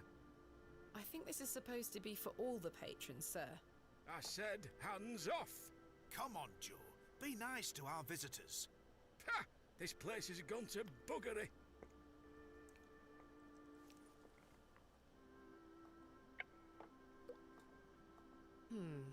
No, that won't work. Hmm.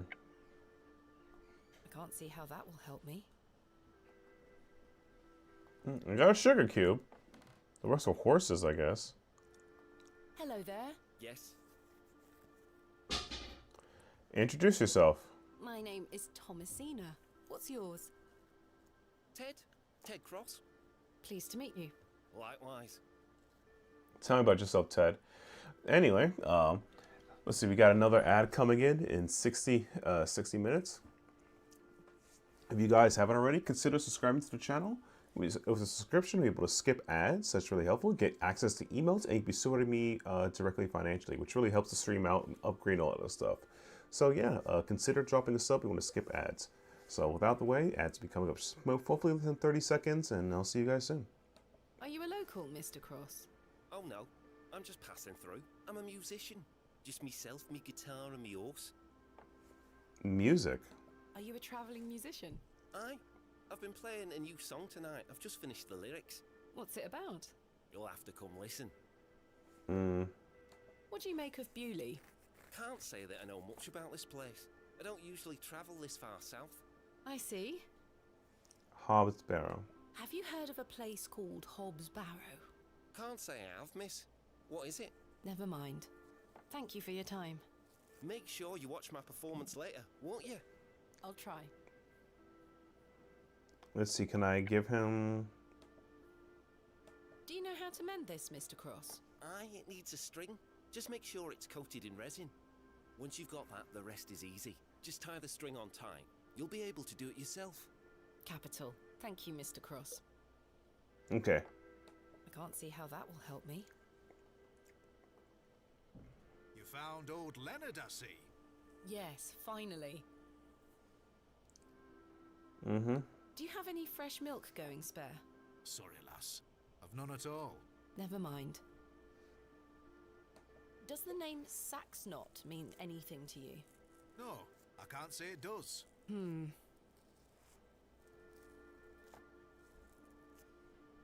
Who is Miss Tompkins? A housemaid in the employ of Panswick Manor. She comes by to pick up his lordship's weekly paper. I'm surprised newspapers are available in Bewley. Aye, his lordship gets what he wants. Lord Panswick likes to keep up with affairs from outside of Bewley. Aye, he has many interests around the country. What sort of interests? His lordship's affairs are his own business. Fair enough. What do you know of Mother Mildred? I'll tell you what I know about Mother Mildred. She wants locking up. How so? She owes me a small fortune on her tab from years ago. Do remind her next time you see her, won't you? I'd rather not get involved, if you don't mind. Be careful who you trust, Miss Bateman. Mm-hmm. I've had some rather unbelievable news, Stanley. Oh? Yep, just feed it on him. Remarkable. Quite the coincidence, is it not? Remarkable. Remarkable. Just remarkable. Do you recall my father from back then? I'm afraid not. Those were my droving days, you see. I didn't spend much time in Bewley, but an interesting turn of events nonetheless. Goodbye. See you soon.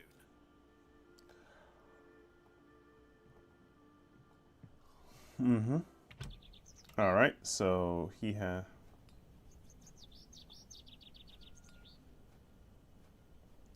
If he came here via horse, he should have his horse saddled up nearby.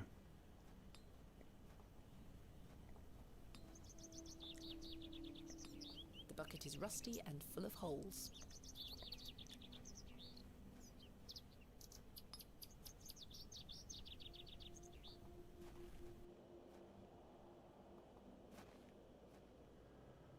Mm-hmm.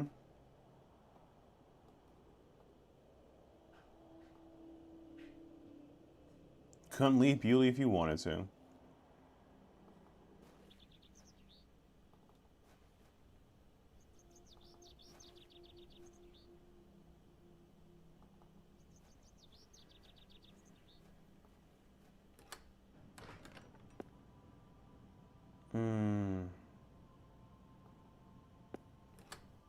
Gotta find a way to fix the fiddle.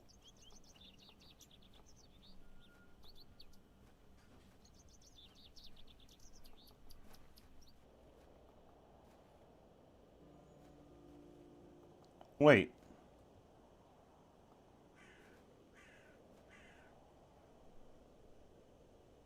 Yeah, I can just grab a worm. You're coming with me, little fellow. I shall name you Kenneth. I've already taken one.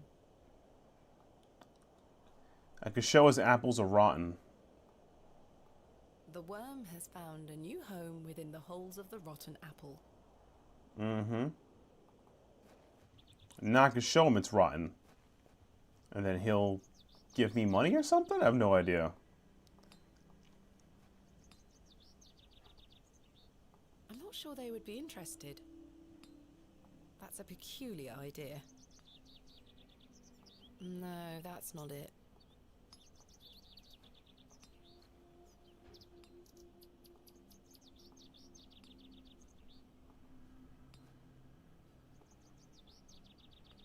I'm not sure what that would achieve.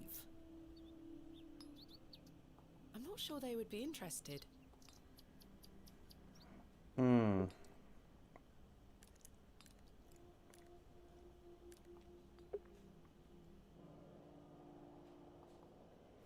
Is the map to go here quick?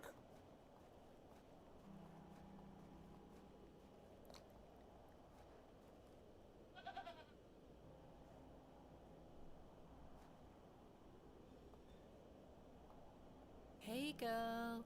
Would you like an apple? No? The grumpy thing isn't interested. I should leave the goat alone. Okay.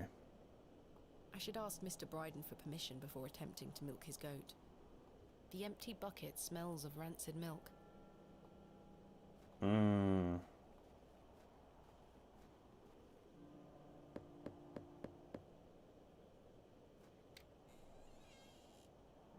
What do you want? Do you have any fresh milk going spare?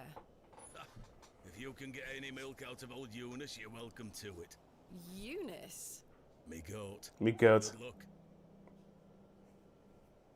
Just leave. Good luck. Like, I ain't dealing with this today.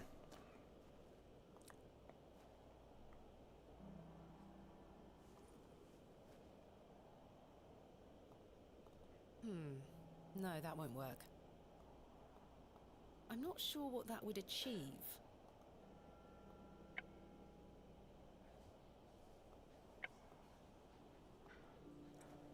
All right, we are doing this. Oh no! Holy!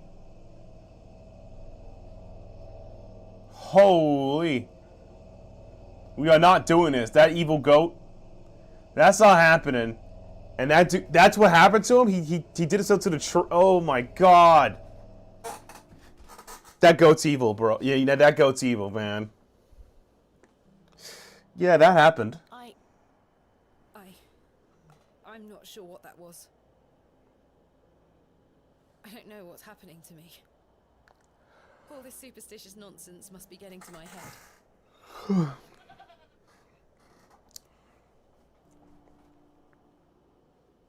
Do I got milk? The empty bucket smells of rancid milk. I'm not going near that thing again.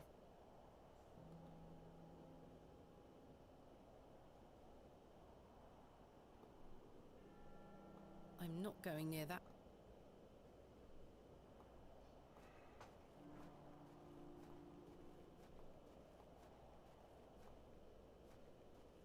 I should ask Mr. Bryden if he could milk the goat for me. He's not probably going to do that for you.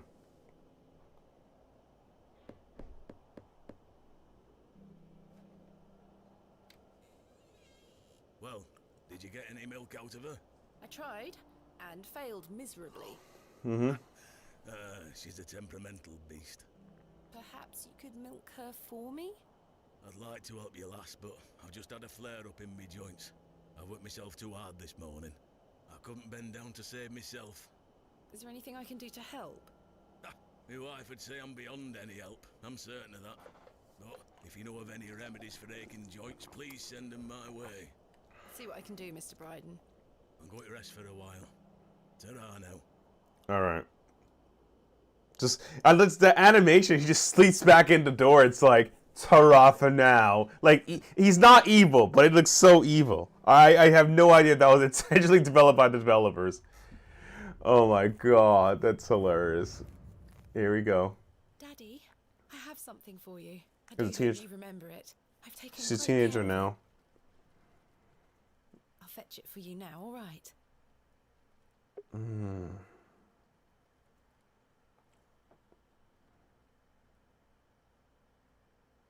Daddy, you must remember this. The day that started it all. It's the red urn you buried in the garden for me. My first ever excavation. Where should I put it? Mother took away all the knickknacks that used to sit on these shelves. The pot might look nicer a little closer to the light anyway. Perfect. It will catch the light from your lamp so nicely. There. I'm going to become a great barrow digger just like you. I hope the pot reminds you of those adventures we had together when I was a child, and how thankful I am for everything you've taught me. Oh man. Now I must tell you about my visit to Pallinghurst. I found an arrowhead. Oh man, that just hurts emotionally. The mother ditched her. All she has is her father's teaching. She's following the path of her father. Her father was in this town that got him crippled. This is not going to end well, man. This is like, oh man, I'm slowly, like, this feels like the ultimate curse journey. Day. Yes? Do you have any fresh milk going spare? No, sorry. Not to worry. Do you know of any remedies for aching joints? You're too young to be suffering from this, surely. It's for someone else, Mr. Bryden. Yes. I know just the poultice. Capital. May I have some? Well, I don't have the ingredients, I'm afraid. What do you need to make it? It's a simple blend made of natural elements. Elderflower and flirtwort. I can make the poultice for you if you bring me these things. Then it just needs to be applied directly to the joints. That should ease his burden. Thank you. Where can I find some flirtwort? Flirtwort is not commonly found around Bewley. It's a perennial shrub that bears small white flowers.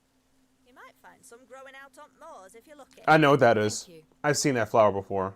Where can I find some elderflower? There used to be quite a few elder plants growing here in Herne Wood, but they've long since gone. Nowadays, you might find the shrub growing within a hedgerow or a private garden. I see. What does elderflower look like? Elderflowers are small, white, and grow in clumps on the elder shrub. Elder shrubs can grow in all shapes and sizes. Just look out for the clumps of tiny white flowers. Okay. Farewell.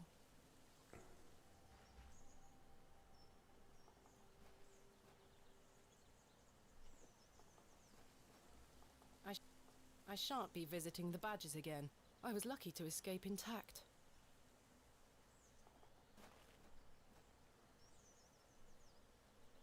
Okay, I know exactly where this one is.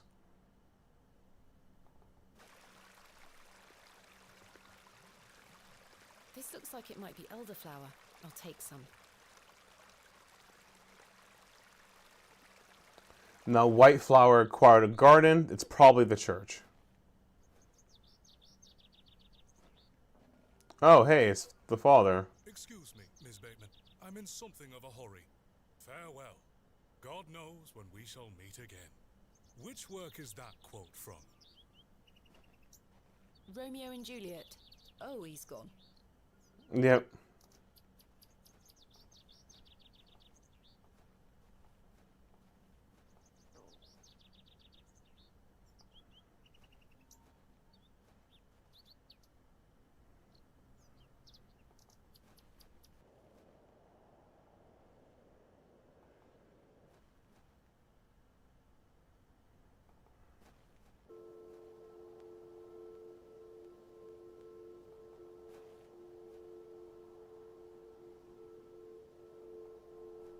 We're out there in the moors.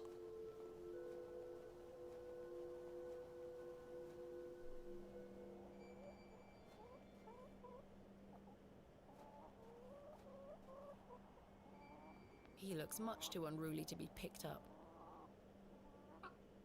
You're a sweet little thing, aren't you?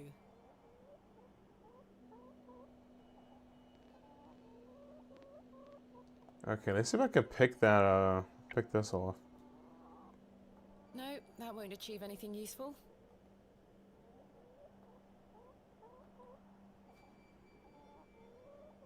That is not coming off.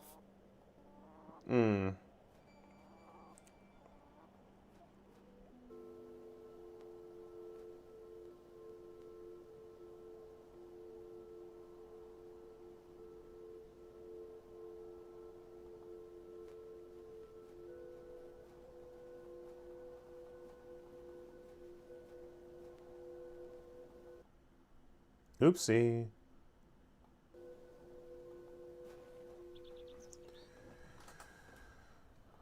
Okay, we're out of here.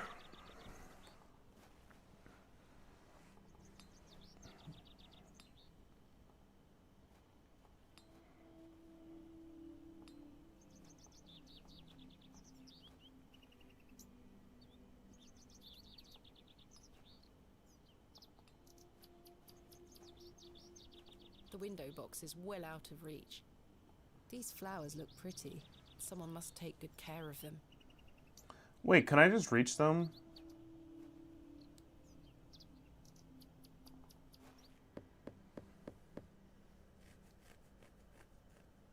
Nobody home. Nobody's home. Nobody's home. I think I could reach that by just asking him about it. I can't. There's nothing else I wish. Okay. These flowers look pretty.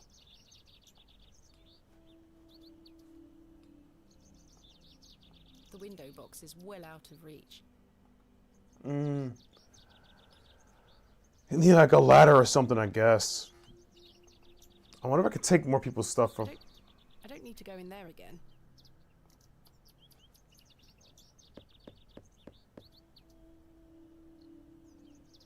Mr. Long mustn't be in.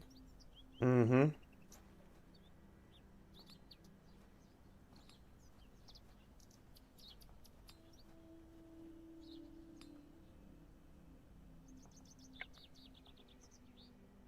I'm not sure what that would achieve. I can't see how that will help me.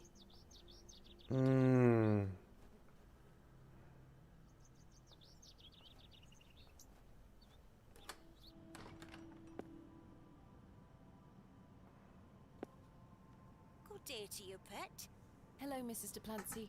If you're looking for Father Roach, he won't be back until tomorrow. What happened? Ah, Father Roach. Where is Father Roach? You might have noticed the good father has a green thumb. He's gone to visit his friend in the countryside to purchase some seedlings for his tower garden. Tower garden? Where is Father Roach's tower garden? Why, on top of St. Edmund's, of course. He's got a lovely collection of cuttings up there. You'll have to ask him to show you. It does sound rather pleasant. It's a shame he's not around. Well, he does have a spare key for the tower door somewhere. Where's the spare key? Do you know where Father Roach keeps his spare key? No, that's his business. If I did know, I'd fetch it myself and take you up there. Not to worry. I do recall him saying he hid it outside somewhere. For safekeeping, like. Were it in the graveyard? Oh, I don't know. Best wait till he gets back, pet. I found out my father visited Bewley some 25 years ago. William Bateman, perhaps you remember him? Bateman? William Bateman? I remember a William Baldwin. He were a right miserable sod. My father was only in Bewley briefly, from what I understand. I'm trying to piece together what he was doing here. You'll have to ask him. I don't recall anyone of that name. My father took part in an excavation at Hob's Barrow. Do you recall the excavation? I concern myself only with matters related to the church. I'm sorry I can't be more helpful. Fair enough. What do you make of these stones? They are not Christian. I'm certain of that. I agree. Much older, I feel. Older than Christianity? Oh, the youth of today. the youth, older than Christian. Grandma, he needs time to sit you down, Grandma. These box pews are most unusual. I've never seen any quite so tall. We Bewley folk like our privacy. Many of the pews are owned by individual families. Some might accuse you of hiding secrets. Now, pet. I jest. At my age, it's hard to climb in and out of them. I'd rather stand. Does the name Saxnot mean anything to you? Is that a village near Erdlow? No, never mind. Do you have any fresh milk going spare? I don't, pet. Not to worry. Thanks for your time. Lord be with you. That's not mine to interfere with. This must belong to Mrs. Duplancy. Mrs. Duplancy is a kind, God-fearing woman.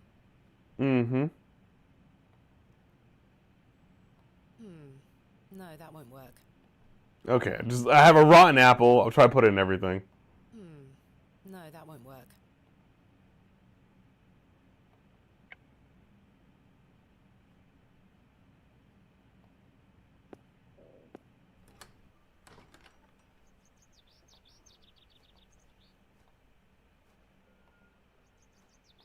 In memory of George Paxton. In memory of William Ager. In memory of Romeo Hegg, dearly missed by his beloved Juliet. I think I can chip away at this plaster. It's Shakespeare quotes. Romeo and Juliet has been his thing, so yeah. Romeo Hegg, that has to be... There's a key behind here. This has to be Father Roach's spare.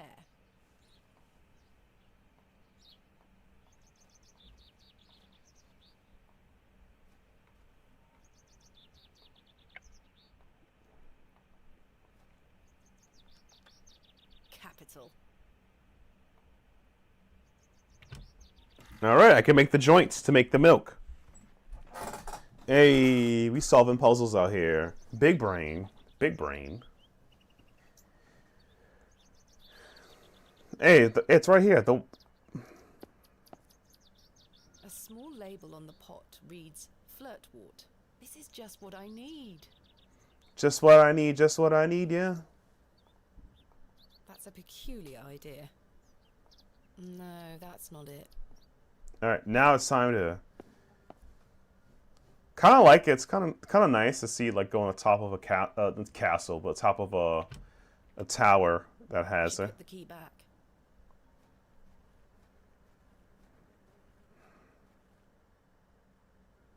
There. I hope that stays on. That is kind of cute though. Of whatchamacallit, like a little garden on top of a castle, top of a church. That's kind of nice. I want to get married in a church, a nice big church. But you get what you get in life. Gotta compromise. Gotta compromise.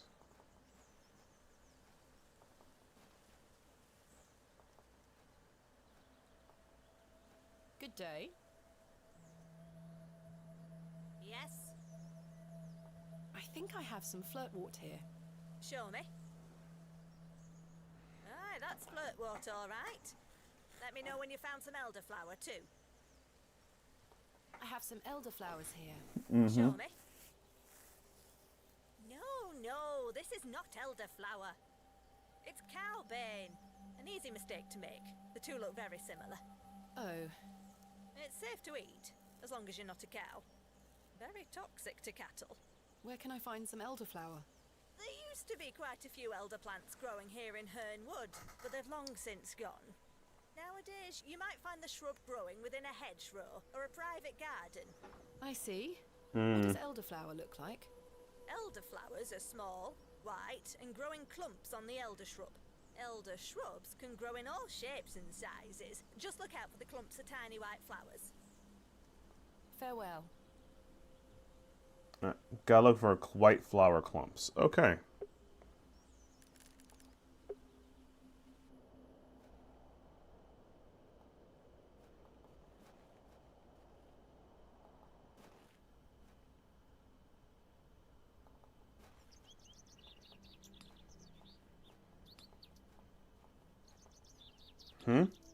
Jane? Hello, Jane. Miss, watch me juggle.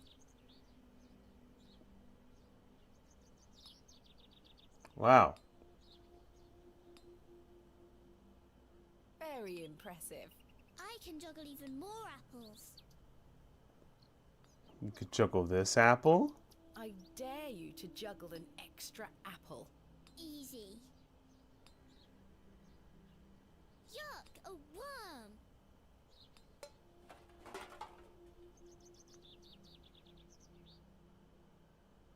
Check her herbs. Oi, put those back! Sorry.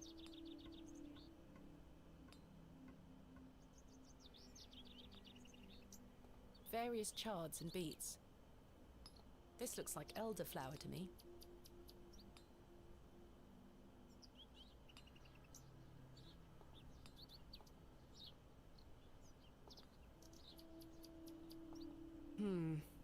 Oi! Keep your grubby hands off me produce. Sorry.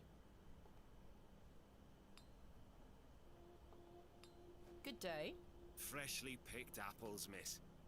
Selling them at a steal. Would miss like to buy some? No, thank you. The produce is not my... Hello, Jane. Miss, watch me juggle. This animation is cool, though. Very impressive. I can juggle even more apples. I don't think I had... Nope. It's not in here. So I have to make another rotten apple.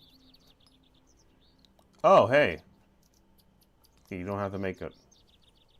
Hello again, little worm. The box is full of various...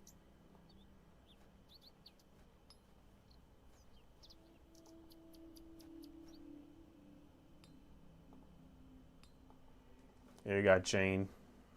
I dare you to juggle an extra apple. Easy. It won't let me take it. So let me... Yuck, a worm.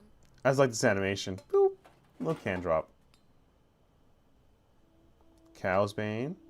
All the herbs. You just swap it, yeah.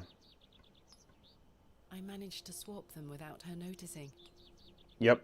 Because I tried to take it and it didn't work. So I thought this is the classic swap-a-do.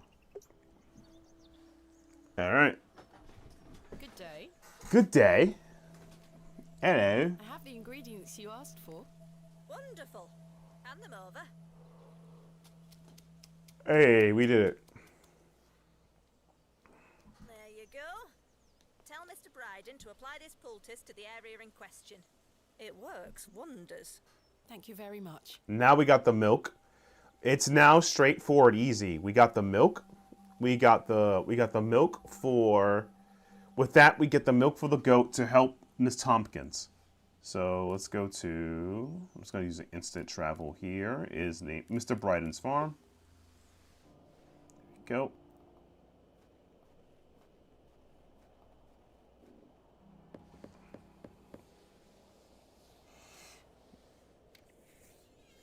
Yes? I've got a poultice for your joints, Mr. Bryden. It was prepared by Mildred Walker. Who? You may know her as Mother Mildred. Oh, thank you, lass. That Mildred knows what she's doing. I should have thought to see it myself. Mm-hmm. She said to apply it directly to where the pain is. It should work very swiftly. I'll give it a try.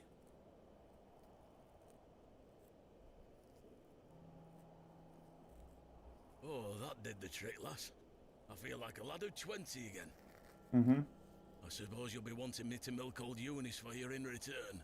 If you don't mind, I'd appreciate it. Mm-hmm. Fair exchange. Excellent, excellent. Stand well back, lass. Believe me, I'm not coming an inch closer. An inch closer, yeah. Yeah, that was some really, like, that goat's Satan, man. It's like, yo, you want to see some darks? Like, oh, no. I just want to see a dead body. Here you are, lass. Some fresh milk. Thank you very much, Mr. Bryden. Mm-hmm. All right. Just dropping in once again that an ad will be starting in 60 seconds. There will be 3-minute ads on the channel. If you wish to skip ads, consider dropping a Twitch subscription to me on Twitch. I will Amazon Prime works as well. Every monetary support helps me. You get ads and, you know, helps me go further, and you get some emails for it. But support, you can support me any way you can. I appreciate it, from bits to subs to even a follow. I really appreciate the way, and I appreciate you all being here. So just let you know, ads up this way. I hope to see you guys. You know, just enjoy your ad break. And hopefully my mouse stops doing that. Okay. Now I can go to Town Square, which would be, there we go, the Village Square. It's a Town Square, but yeah. What's this guy doing here? Good day. Hello there. My name is Thomasina. What's yours? Ralph. Not seen you around before. I'm just visiting. Talk about yourself. What brings you to the market today? I purchased a Scotch egg for me tea. You want a bite? No, thank you. What is a scotched egg? I'm looking for some help with an excavation tomorrow. Might you be interested? Sorry, miss. I've already got my own job. Enjoy your Scotch egg. I will. What is a scotched egg? I need to. What is a scotch? Is it a hard-boiled egg? What is a scotched egg? Let me look that up, chat. Let me look it up on my the old Google machine. Google machine. Scotch. Not whiskey. Egg.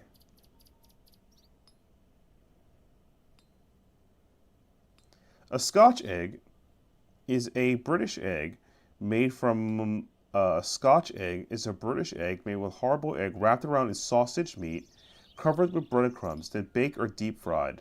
That sounds delicious, actually. Where it's served cold. In the United States, Scotch egg is typically served with ranch or dipping sauce. Some claim the Scotch egg came from India. Okay. I never had one, but that sounds delicious. I'd like to try one in the future. There you go. Learn something new every day. I want to try a Scotch egg now. Maybe I can cook one up. I don't know.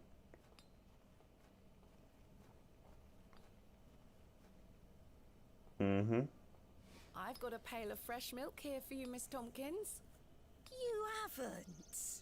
Here. Mum, you've saved my hide. Mm-hmm. Thank you.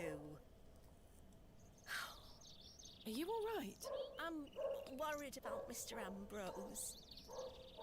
Any road, I'm heading back to Panswick Manor now. Would you still like to meet his lordship? Very much so. Now, I can't guarantee you'll be home, all right? He's a very busy man. I'll take my chances. Follow me, then. Mm-hmm. All right, we made it. Come on over. It's not much further.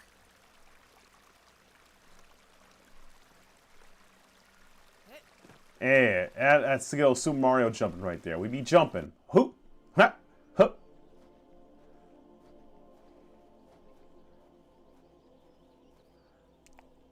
That Mrs. Fenchurch? What time do you call this? Sorry, Mum. Give it here, then. She looks ghastly. What the hell is this muck? Goat's milk, Mum. You daft beat. Since when does his lordship take goat's milk with his tea? Oh, he will not be pleased. Get back to your sweeper before I clip you over the head. Sorry, Mum.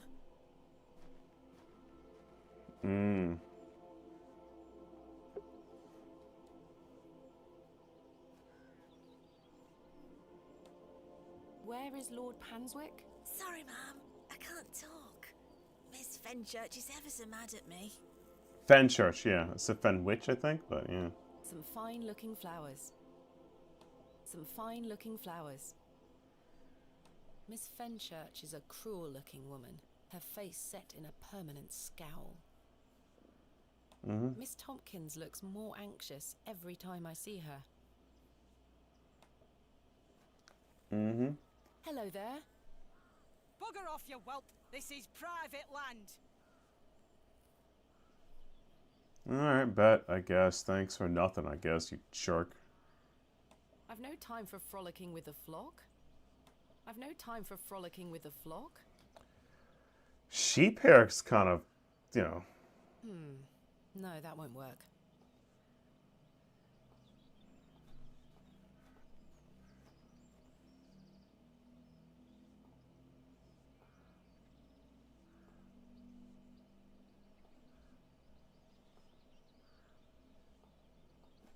Alright, well, Wood Penswick isn't here, so. Can't travel in West. You can't go around the house. It's just. It's a symbol of some kind. A moon, perhaps?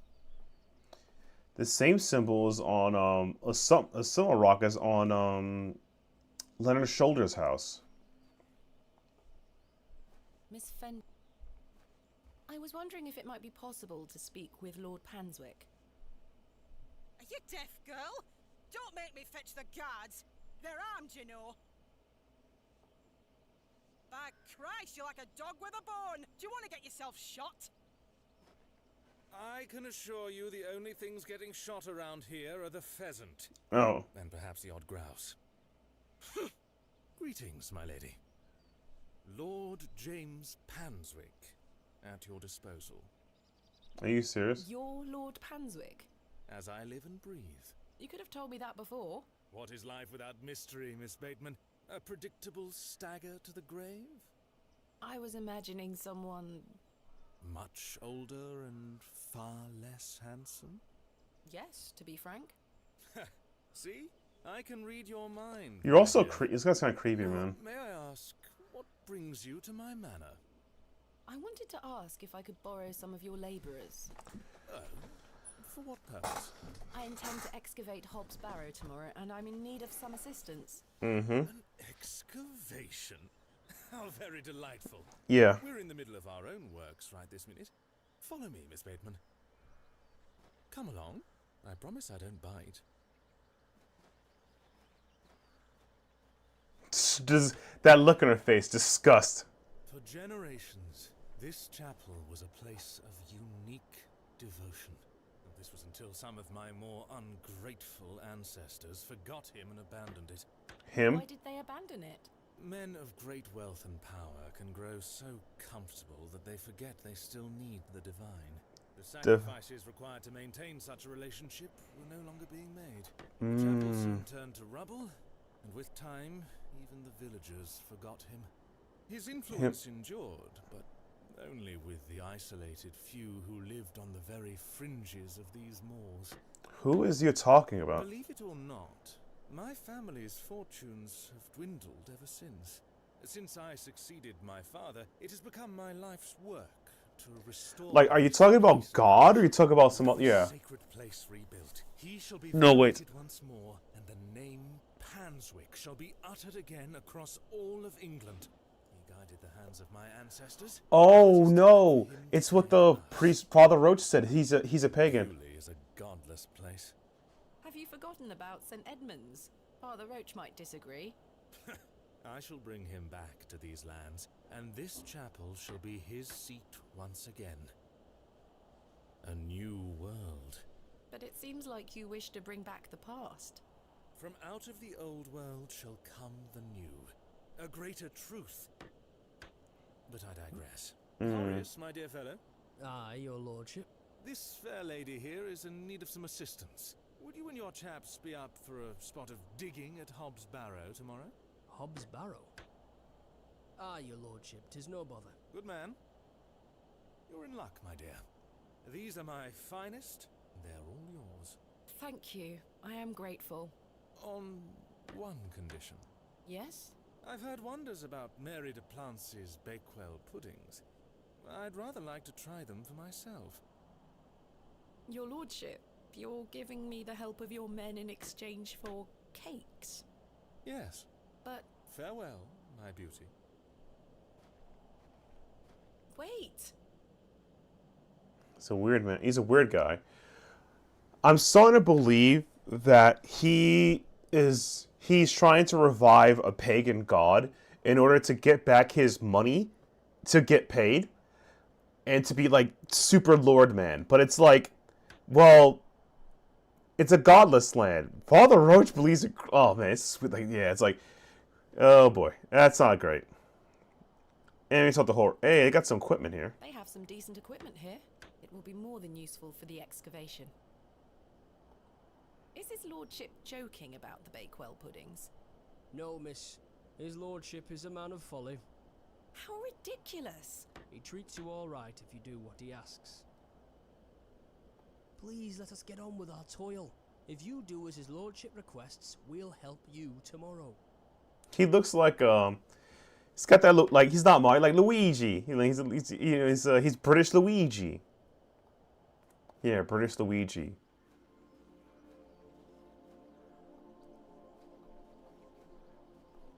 Good day. Oh, another strumpet looking to find our way into his lordship's bedchambers, I see. I'm nothing of the sort. I've seen plenty of your sort before. What a horrible woman. Thank you for bringing me here, Miss Tompkins. You're welcome, Mum.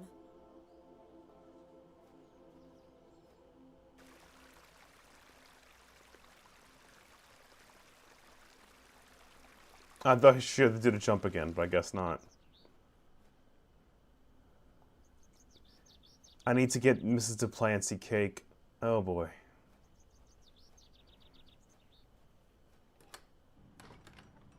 Hey. Good day to you, pet. Hello, Mrs. Duplancy. Mm-hmm.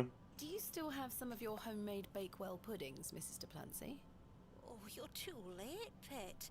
I've a few left, but they're set aside for someone else.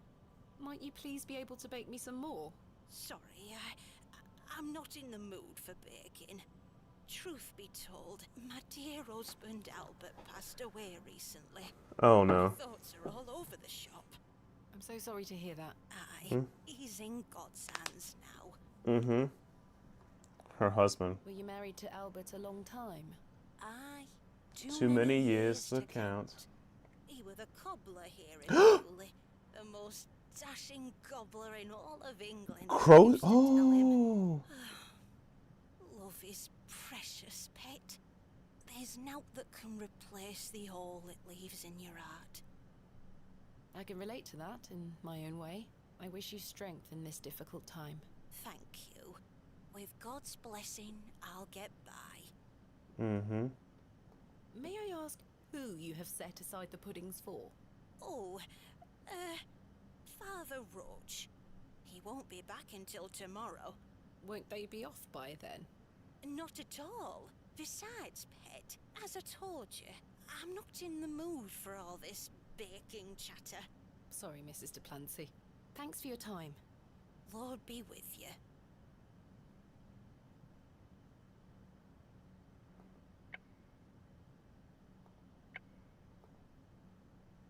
That's a peculiar idea.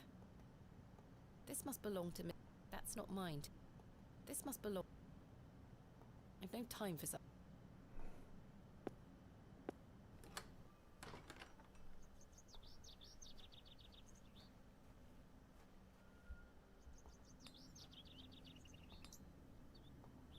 Perhaps you'd be more interested in freshly made. No, thank you. Scotch egg. I have nothing else to ask. So he became the... So yeah. So Mrs. Plants... So Mr. Plancy made the boots for the goblin. The stories to be tread. Interesting. I'll let the worm enjoy his new home.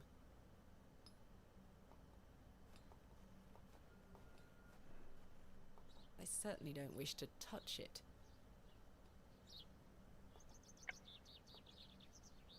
I shan't be dragging any of my possessions through that mess. Oh, the horse. Yeah. Though. Horsehair would make fine bowstring.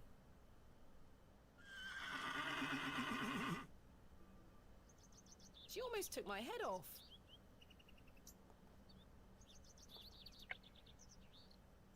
Sugar water. I don't wish to interfere with her water. Here, girl. Eat this.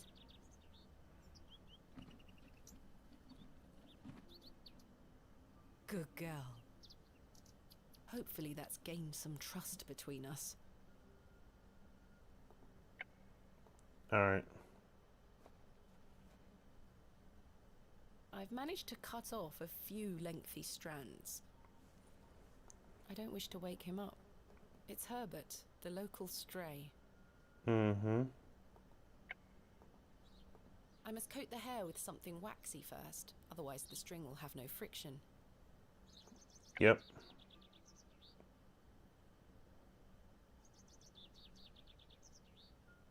There we are. This should make sufficient bowstring now. Yep. Now... Yep, there we go. That part's done now. Now he's got to think a way to make a cake.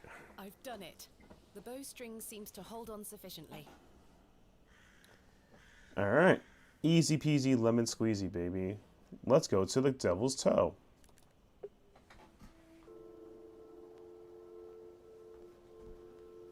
Look what I have for you. Hey, huh? Play on that fiddle. Dropping that sick beat switch. Mm-hmm. Mm-hmm.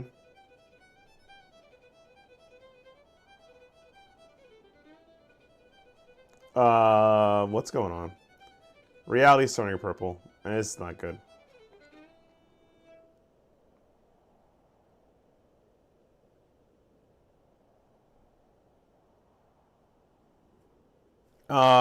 Just pass out there. That's what happens. We do be just passing out right there. My head is spinning. What happened? Hello? Where did she go? The girl left her fiddle behind. I'll take it with me in case I see her again. I want to understand what just happened. What a peculiar name, the Devil's Toe.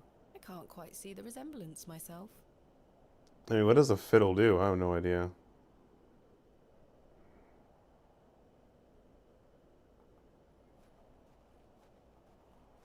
Now I need to get some cakes. Get some cake to get workers.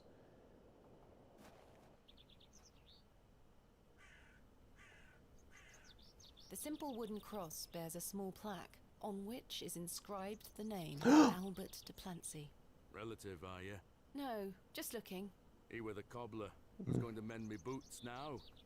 Mm-hmm.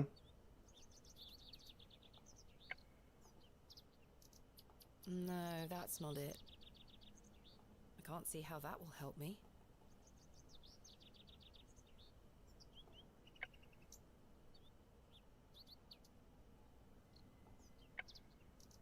I don't think it helps. Hello? What can you tell me about Lord Panswick? Naught to say, except don't be sniffing around his lordship's manor. You'll end up with a round of shot in you.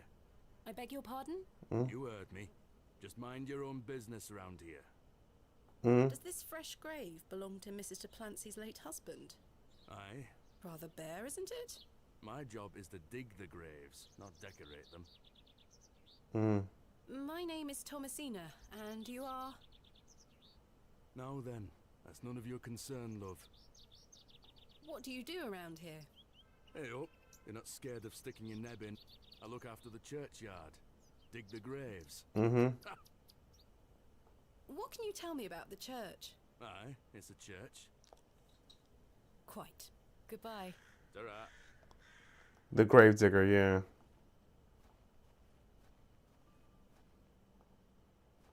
This is none of your concern.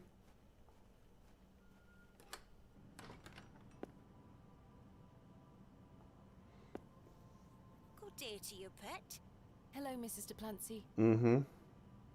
I saw your late husband's grave, Mrs. de Plancy. I am very sorry for your loss. Thank you, pet. I'm ashamed to say I couldn't afford now more than a simple wooden cross. You were a colourful man, our Albert. He deserves better. He loved his flower beds. He's only been gone a fortnight, and already his plants have gone to rot. May the Lord forgive me. Plants are difficult to maintain.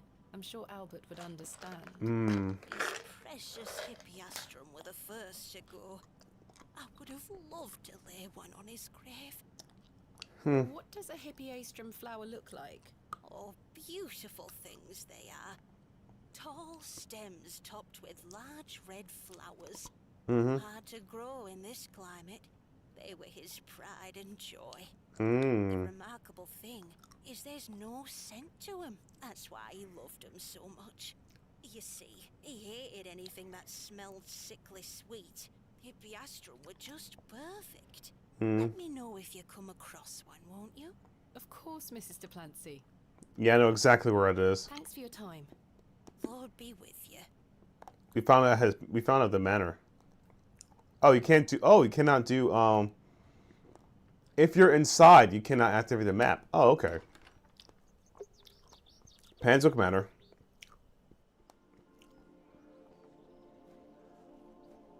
These matched the description of the flowers Mrs. de Plancy mentioned.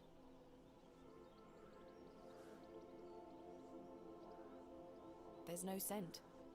You get away from my hippiastrum. Ah, apologies. Move! Well, that confirms it. Okay, hey, Miss Hopkins. Good day. Hello. I really need one of those hippiastrum flowers. Why? It's a long story. Might you please be able to get one for me, or distract Miss Fenchurch so I can take one? Those flowers are Miss Fenchurch's favourites. She spends hours looking after them. Sorry, Mom. It's just that I'm so worried about Mr. Ambrose. The milkman? Aye. We were to run away together today. I see. I'm worried sick that he stood me up. Without Mr. Ambrose, this job is all I have. I can't risk losing it over a flower. Okay. I'm sorry, Miss Tompkins. I still haven't seen him. Do you think he's abandoned me? I'm sure that's not the case. He must have been delayed somewhere. Could you try to find him for me, Mum? Oh, please, Mum. I mean, kind of. I'd do anything for you if you found my love. I can try. Oh, thank you. You're ever so kind, Mum. What happened to Mr. Ambrose? Yeah. Goodbye. I'd best get back to work. Let's see. Mr. Ambrose is the milkman, so I should start my search. Fill the square.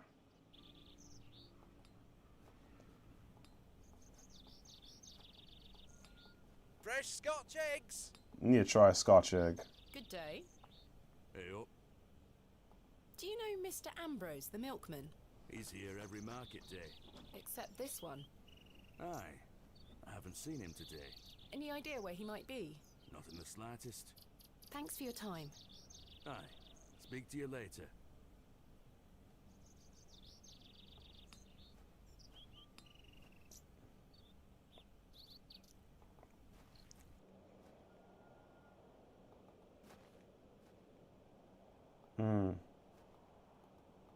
Okay.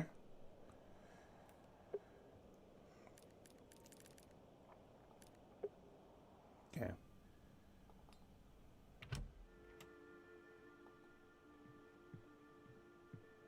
Do you know Mr. Ambrose, the milkman? Aye, a good man.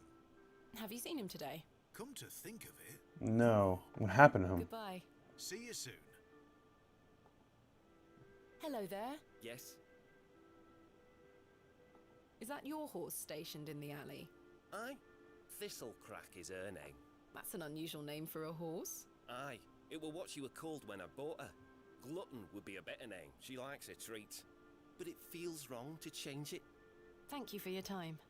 Make sure you watch my performance later, won't you? I'll try. Hello again, Mr. Shoulder. Miss Bateman.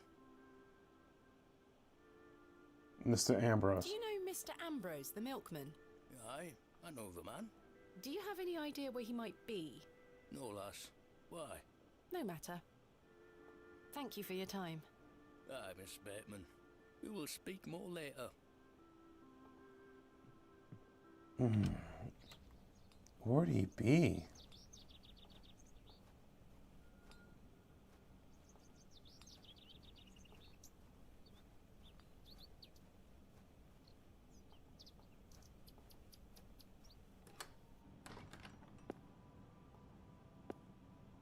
Good day to you, pet.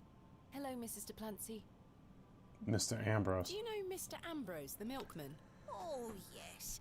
Lovely young man. Have you seen him today? No, not today. Any idea where he might be?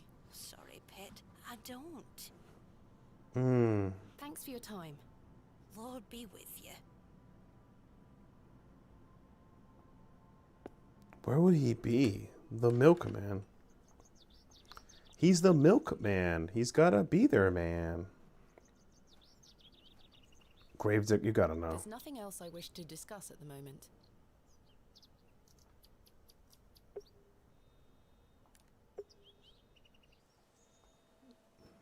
What are those berries you're picking?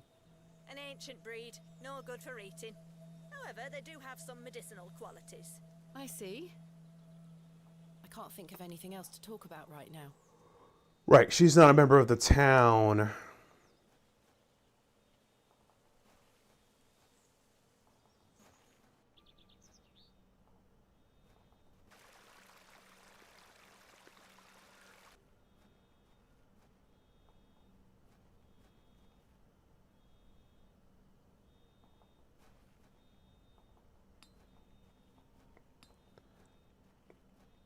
Good day. Care to buy some apples? Mm-hmm. Do you know Mr. Ambrose, the milkman? Eddie? Aye. Oh. Have you seen him today? No. Well, maybe his milk's gone off. I hope so. Might mean some of his customers have some spare coin for me veggies. Ah! Goodbye. You know where I am. Do you know where I am? The cross denotes this as the site of a market, or perhaps a site of traditional religious significance.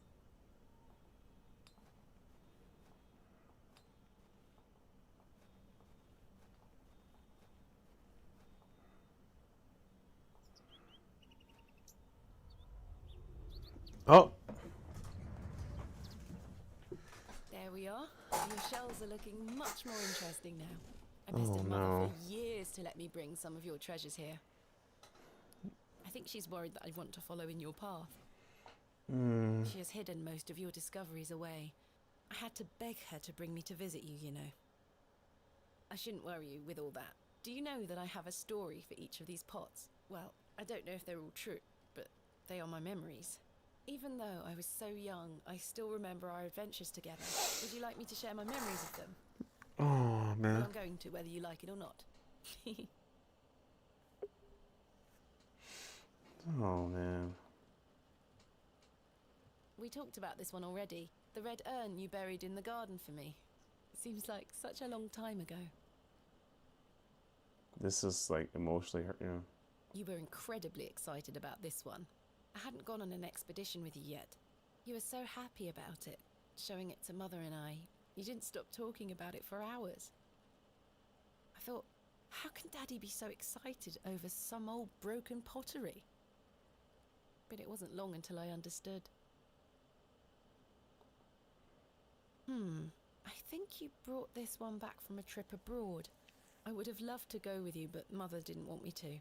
I remember you being so proud of it. It looks ancient. We found this one together in that mucky old barrow near Avebury. I think it was the second time you'd taken me on a dig with you. I remember you bringing it up to your face to look inside and shrieking in horror. "There's a bloody rat in there," you screamed. Yeah. Mother was so angry when you brought this one home, wasn't she? "William, that simply will not do. It's taking up all the space on the mantelpiece." Once you moved it to your study, I remember creeping in to take a peek at it. This is from the first dig I remember you taking me on. The excavation of West Kennet Long Barrow. I found it wedged behind a stone as you ate your sandwich. You said, "Now there's a tiny urn for a tiny girl." Yeah. I almost forgot. While I was searching for your pots in the shed, I found one of your manuscripts. I thought Mother had burnt all your notebooks, but she missed one. It was an account of barrows across the east of England. I managed to read it all before Mother took it away. Daddy, it was fascinating. I've decided that is what I want to do with my life. Oh, I'm going to God, travel no. the country, excavating and documenting my own finds. Well, as soon as I'm old enough to escape Mother, that is. When you're feeling better, we can go out on expeditions together again, just like we used to. Oh, I God. promise you'll get better, Daddy. I'll do whatever it takes to make it so. This is unironically so heartbreaking. I'm trying to hold it in. Also, ads are coming in 10 seconds. You can support if you want to skip the ads, consider supporting the stream by dropping a subscription to the Twitch page, and you'll get emotes. So, boop. Oh my God, that is so heartbreaking. Oh my God. Oh my God. Nobody home. Nobody home. The troubles I am been. The troubles I am.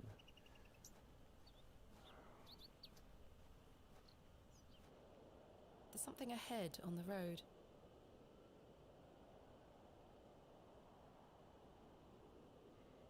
Who's on the road?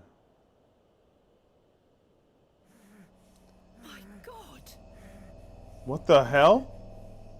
The milkman.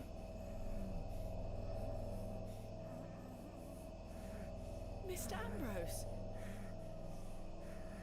I'm going to help you. Oh my god.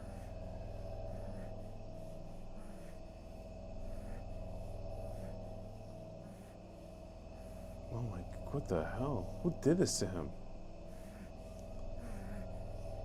Is that Herbert? It's Herbert. He's lapping up the spilt milk. Of course he is.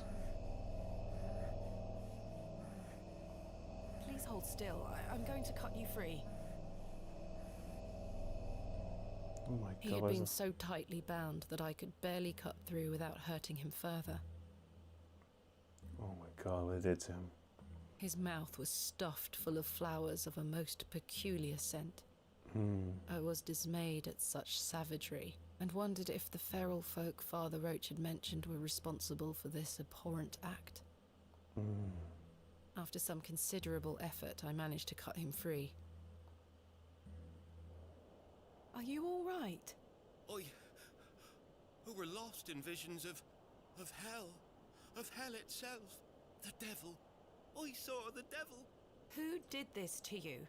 I don't remember. Oh, the terrible sights I saw. I won't forget them till my last breath. Are you Mr. Ambrose? Yes, Edward Ambrose. You were to meet Miss Tompkins today. My love. Oh, my darling love. Let me take you to her. Here, take my hand.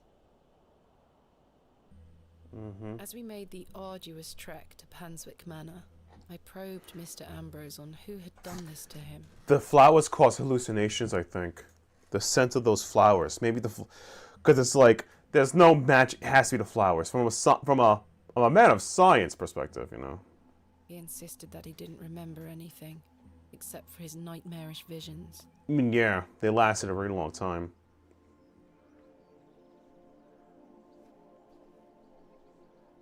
My love. Eddie! Jesus, what happened to you? Were you in a fight? Now, fret not, my love. I thought you'd abandoned me. Never. Thank your friend here for helping me out of a bind. Oh, Eddie! Let's get out of here, my darling. Hang on. Oh my god. You thieving beast! I'll have your guts for garters!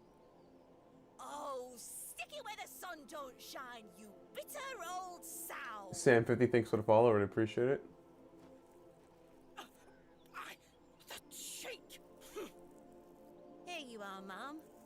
Thank you, Miss Tompkins. No, thank you for finding my poor Eddie. Thank you, lass. Let's go, Eddie. This is a single player I'm never game. setting The foot on team this up one would be godforsaken possible. estate again. Good luck, you two. Yeah, they got him. They did it. What's it? Is it it? Yeah.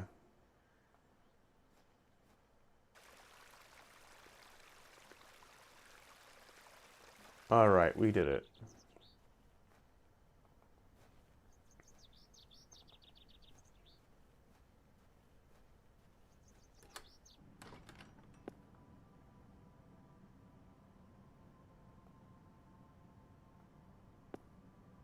I have something for you. You found them? Yeah. Oh, you dear child. Let's take them straight to Albert. You'll come with me, won't you? Of course, Mrs. Duplancy.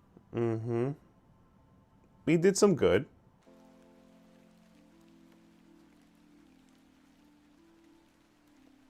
You know, the things I miss most about him are the things that used to annoy me.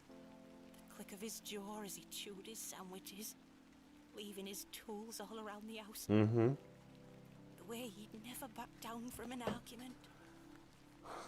He's just quiet at home now. Silence. The funny thing is, that's what he always craved. Peace and quiet. He were a good man, our Albert. Sounds like he was. I'm so sorry. Do you fear death, pet?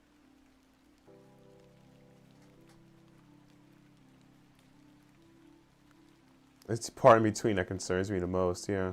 It's the part in between that concerns me most. Whatever do you mean? My father had an accident many years ago. Ever since, he's been in a state we can neither speak nor move. Oh, that does sound dreadful. Hey, what do you mean? Sorry. It's living. I believe his mind Dying isn't, I would say, kind of scary. It's just living, I guess. How you live and what you live is the whole thing, but it can be depressing about it, yeah. Express oneself while the world continues around you. That is what I fear. Maybe he'll get better one day.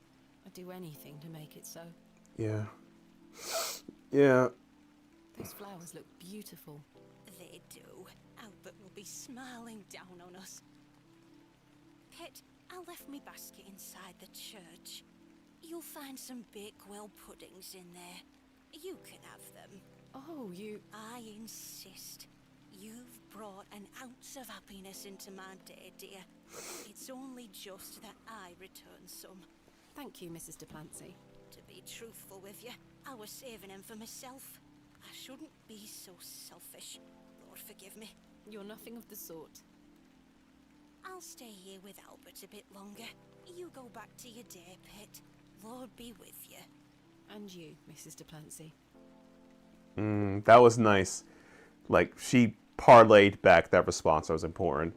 But no, I do feel like my personal opinion, living and dying, dying is not as scary in a certain way. I feel like if you're going to pass on to the next life, in a very serious thing, everyone knows when their time comes, but if you take care of yourself healthfully and physically, you make peace with that. It's living in between, between living and that is the real scary part, because how you live your life, things happen, losing friendship, injuries, mental issues, all that stuff. Living is very scary compared to the part of it being over. And I do not recommend this is doomerism, blah, blah, blah. No. It's just that compared to the finality of knowing your time is coming, if you believe in the great beyond or whatever, that's easy to make peace with. But living is just harder and so much more complex, I feel like. That's just me.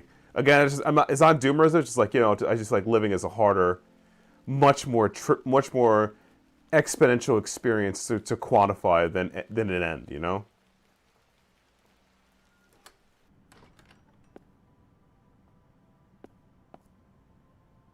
Here they are. Mm-hmm. Locked. Locked as well. I think they all might be. I've no time for such things. I've already taken them all. The basket is empty. Oh, my mouse is being weird. Locked. Trying to exit, and yeah, there we go. It's the views. And we can go to Panwick's Manor.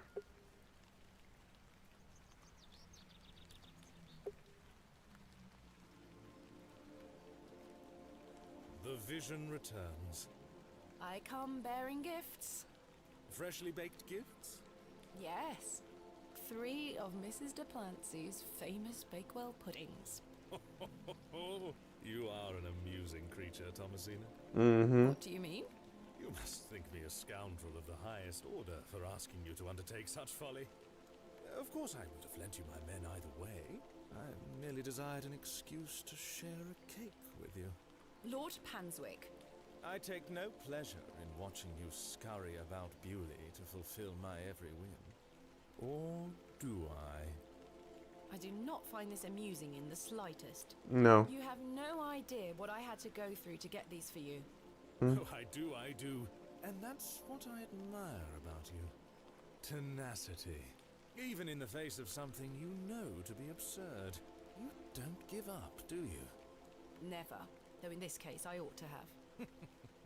Now then, will you share one of these tempting confections with me? Why not? Sure, why not? Let's go to why not. Why not? Splendid. I'm glad the rain doesn't put you off. You like to live a little dangerously, don't you, Thomasina? Let us stroll to the beck. That sounds nice.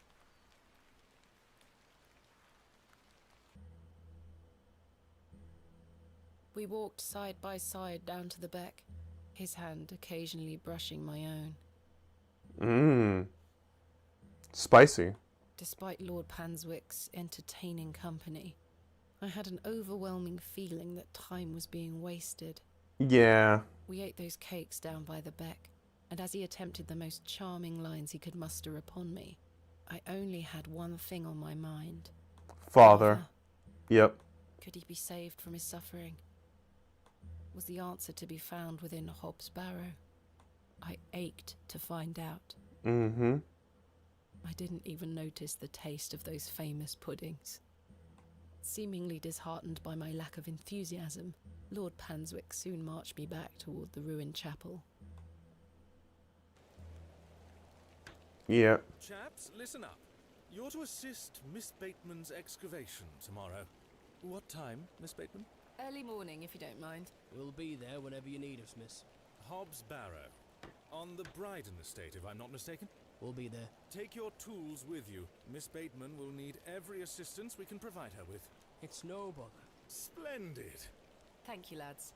Now, if you'll excuse me, I'll see you later, my dear. Thank you, Lord Panswick. We're finishing up here, miss. See you tomorrow morning, all right? Certainly. I appreciate your help.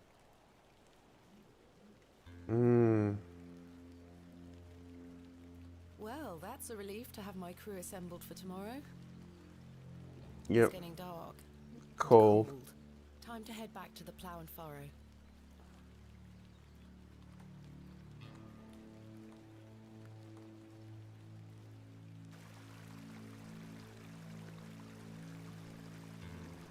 I thought she would do the jump animation back and forth, but it's only a one-time deal.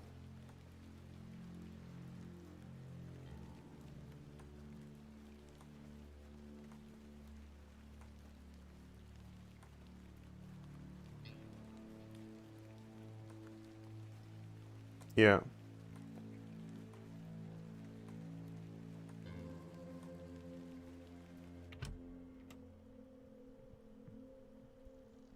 Evening, Miss Bateman. Good evening, Stanley. Your lordship. Stanley, my good man. To what do we owe the pleasure of your visit, your lordship? I've come to wish Miss Bateman good fortune for her grand excavation tomorrow. I'm really rather curious as to what she might turn up. As am I, your lordship. An exciting time for Bewley. Wouldn't you agree, Stanley? Oh, yes, your lordship. Yeah, Stanley understands, like, I gotta shut up. Like, yeah, my opinion's like... Please, allow me the pleasure of buying you a drink. A welcome antidote to the wind's bite. Wouldn't you say, Stanley? Yes, indeed, your lordship. Why not? Let's see what happens. Splendid. You heard the fair lady.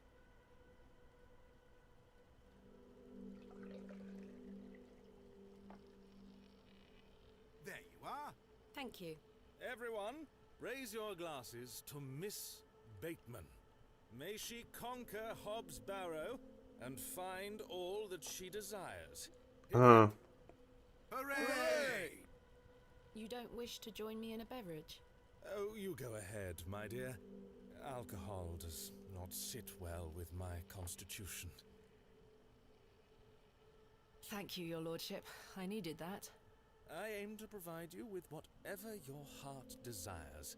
I've reminded my chaps they're to meet you at Hob's Barrow in the morning. Thank you again, Lord Panswick. Till we meet again, faites des beaux rêves. Mr. Shoulder. They know each other, yep. Your lordship? Yeah, they know each... That was... Yeah, I'm telling you, man, Leonard was involved with that excavation 25 years ago. He was down for that. He was like... He probably pushed him in like, yeah, get in there! Get me the gold! The goblin gold! Ah! I don't know. I'm not saying he did that, but, you know, just a possibility. I can't think of anything else to talk about right now. Hey, Leonard. Hello again, Mr. Shoulder. Miss Bateman. Yeah, What else can you tell me about this Saxnort? Try not to worry yourself too much with these old stories. Leave those to the locals, Miss Bateman. Have others spoken of goblins appearing in their dreams? A dream is a dream, that is all. They merely make for good stories. I know. But to answer your question, no, not to my knowledge. Tell me about yourself, Mr. Shoulder. I'm sure the locals have filled you in already, lass. You cut quite the mysterious figure. Most had little to say. It's true, I do tend to keep my head down. When one gets to my age, one grows very comfortable in one's home. I like the isolation of the moors. I wouldn't change it for anything. I take it you don't get many visitors. Oh no, nobody bothers me. That's the perk of living so far out, huh? Just me and me hens. I used to come into Bewley more often, back before my health went to bugger, eh? Yeah, what was that about? The illness. If you don't mind me asking, what is the nature of your ongoing illness? Oh, just the ravages of age. Getting off this bench will be a small battle in itself. Something you won't need to worry about for many a year, Miss Bateman. Growing old is a blessing and a curse. And what of your recent fever? An ordeal, it were. So much tossing and turning. But I'm right as rain now, especially after a mug of ale. Don't worry about me. What do you think of Bewley? Whilst one could consider the villagers to be rather unenlightened, this place has its charm. The market's in town today. You can see that folk want for nought here. Lord Panswick. What do you make of Lord Panswick? His lordship is an important man in Bewley, as I'm sure you have gathered. His family has commanded much respect here for many generations. Yeah. Do you respect him as a leader? I do. He wants the best for the village. Without his influence, the railway line would have never come through here. Does he want more visitors? Aye, I believe so. He has great ambitions for Bewley and wants to share them with the world. Lord, yeah. What are Lord Panswick's plans for Bewley? Bewley? He's rebuilding an old chapel on his estate. He seeks to bring God back to these lands. But what of St. Edmunds? I think Father Roach might argue God has never left. Indeed. Let's leave such arguments to them, shall we? Yeah, he's not. I don't think Lord Panswick are talking about God. He says of him, I'm assuming he's talking about a pagan god or some other weird stuff, man. What do you make of Mildred Walker? Who? I believe she's also known as Mother Mildred. Oh, we used to get about when we were children. Our paths have not crossed in a long while. You definitely knew about that excavation. Children. She wasn't a child. I don't know, man. So this guy, I don't like him. He's just sus, man. What do you think of Charles Bryden? He is a decent man. It must have been hard for him after that terrible business with his brother. Without a doubt. I must say, I had assumed you had at least spoken to him about my That's the thing, yeah. Sorry, lass. I had no intention of giving you the runaround. Again, I can only apologize. Is there anything else I should know about Hobbs Barrow, Mr. Shoulder? No, lass. I'm certain we will know a lot more about it by this time tomorrow. I hope so. I've recruited the help of some local labourers to help with the excavation. Marvellous. When do we start? Tomorrow morning, first thing. Wonderful. Can I count on your assistance? Of course. I'll meet you here at the Plough and Furrow. What else can you tell me about the previous excavation? I think I covered it earlier, Miss Bateman. As you yourself said, it were a time of superstitious hysteria. What was it like, living in that period of hysteria? I kept to myself. It didn't really affect me. My hens stayed healthy and their eggs kept me well fed. If one can keep a level head in such situations, one can get by. Indeed. How? How did your hen stay safe from the sick to kill the animals? Yeah? Excavation? No other ghouls I should be worried about? You know the answer to that. The corruption in that soil were all in the minds of men. Thank you for your time. Aye, Miss Bateman. We will speak more later. You've changed your tunes, Stanley. An exciting time for Bewley. I thought you didn't want me to excavate Hobbs Barrow. Well, what can I get you? I'm fine for now, thank you.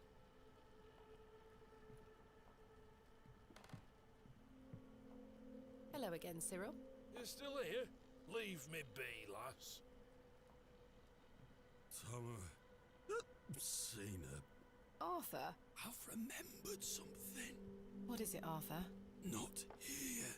Meet me outside, in the alley. His animation, the big beer belly, man. He's stinking drunk. But let's hear what he has to say. I don't need to use the filthy lavatories.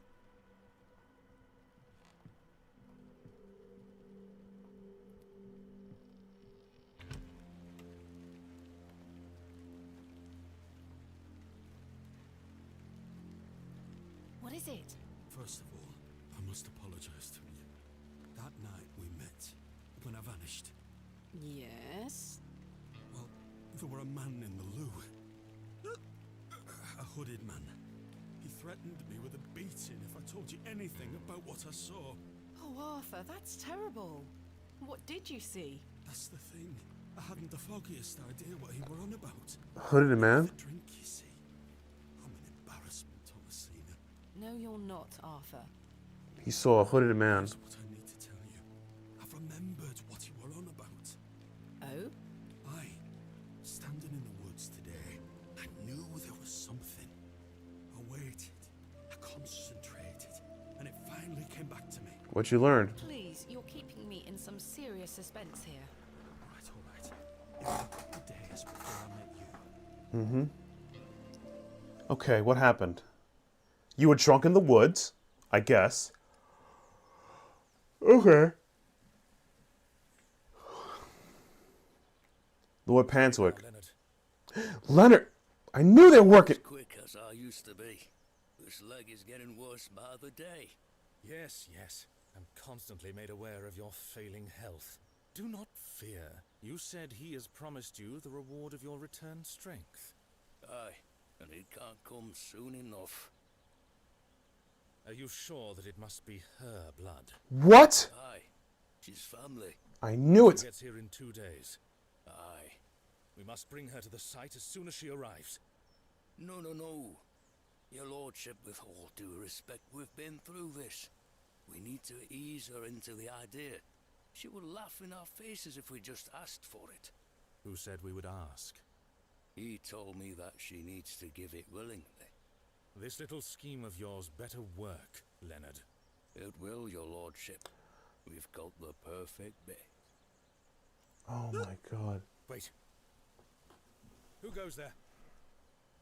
Did you hear something? Oh no. They're conspiring. A moonlight tryst.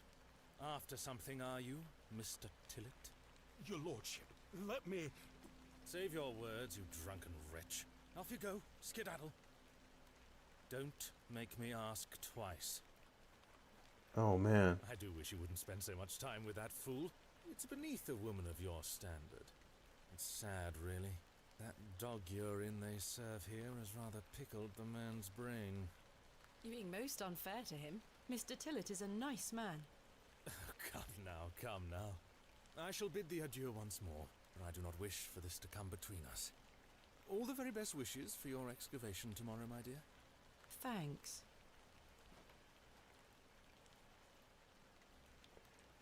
Oh my god, that's... They're going to do some blood sacrifice stuff. So Leonard gets, like, his health back. I don't know. I don't know the point is for what. Because magic god said so, the pagan god they worship. Oh man, this is not going well.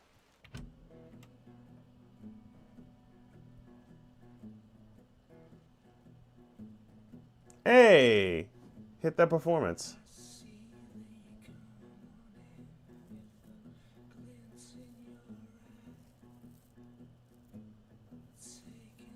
You can barely hear the music. Is that intentional?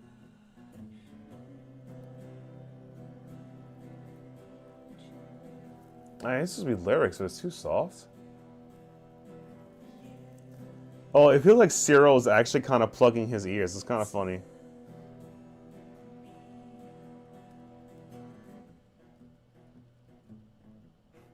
Cyril's like plugging his. I don't want to hear this. Yeah. Whoa.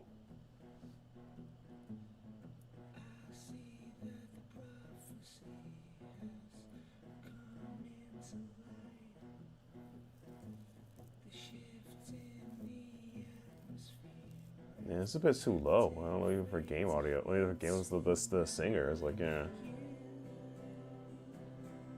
I mean, Cyril hates it, so that's all that matters.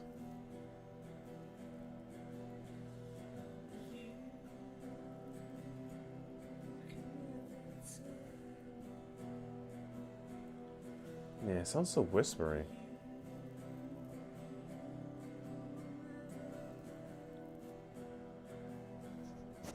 I wonder if that was intentional by design or anything, but ugh.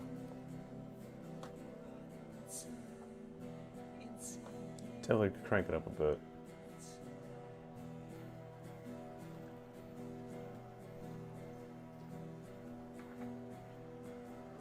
Mm-hmm.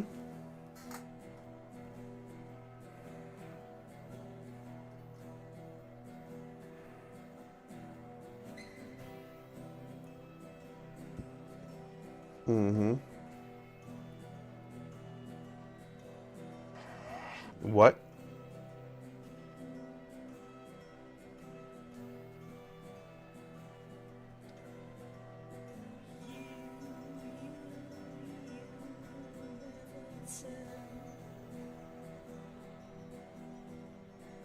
Mm.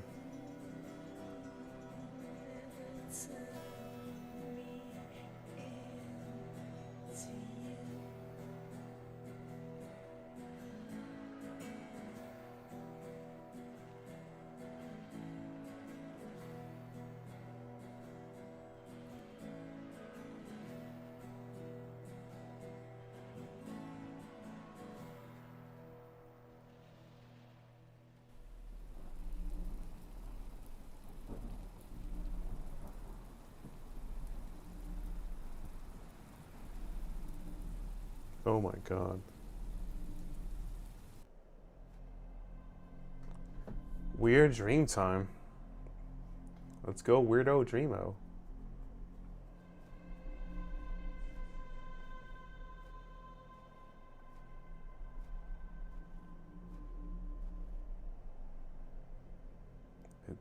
Is he Saxonot?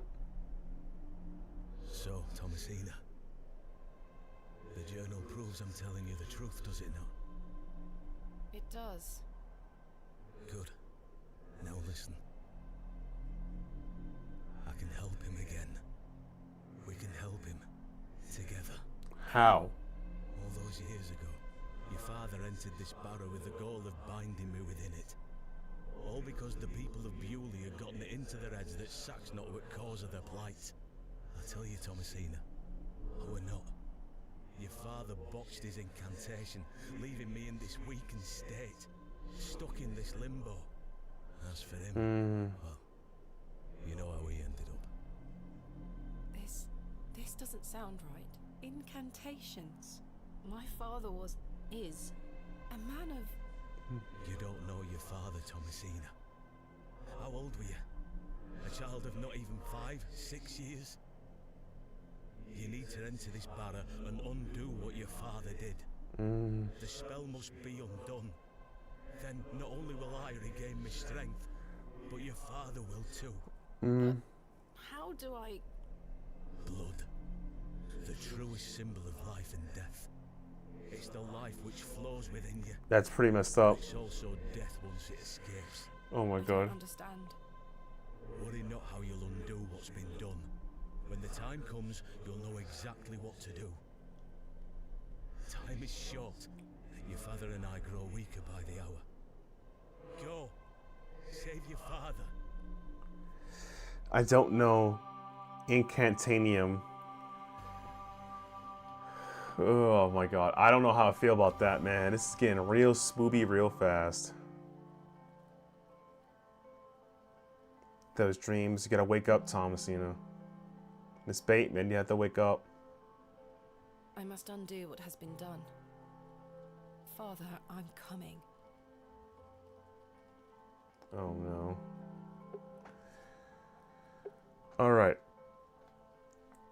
With that out the way, I want to thank everybody who came out to the stream today. This was a little bit longer because we're completing the game in a somewhat quicker fashion. The final stream for Hob Zero will be on Halloween on 7:30 Eastern, so you'll be able to check that out. So that'll be really fun. So if you guys want to enjoy the game so far, be sure to like the video on YouTube, the stream on YouTube, follow me on Twitch, and consider dropping a sub to me on Twitch, on the Twitch page, which will help support me further monetarily. So that's pretty much it. So I hope you guys enjoy, and yeah, that'd be really cool. I hope you guys have a good one, and I'll see you all hopefully in the future. Yeah, actually we'll see you all in the future because you guys are still in the channel. So I will see you all in the future. There's a lot of new bots happening lately. I gotta look at that later. But anyway, thank you guys so much for coming out, and I'll see you all in the next one.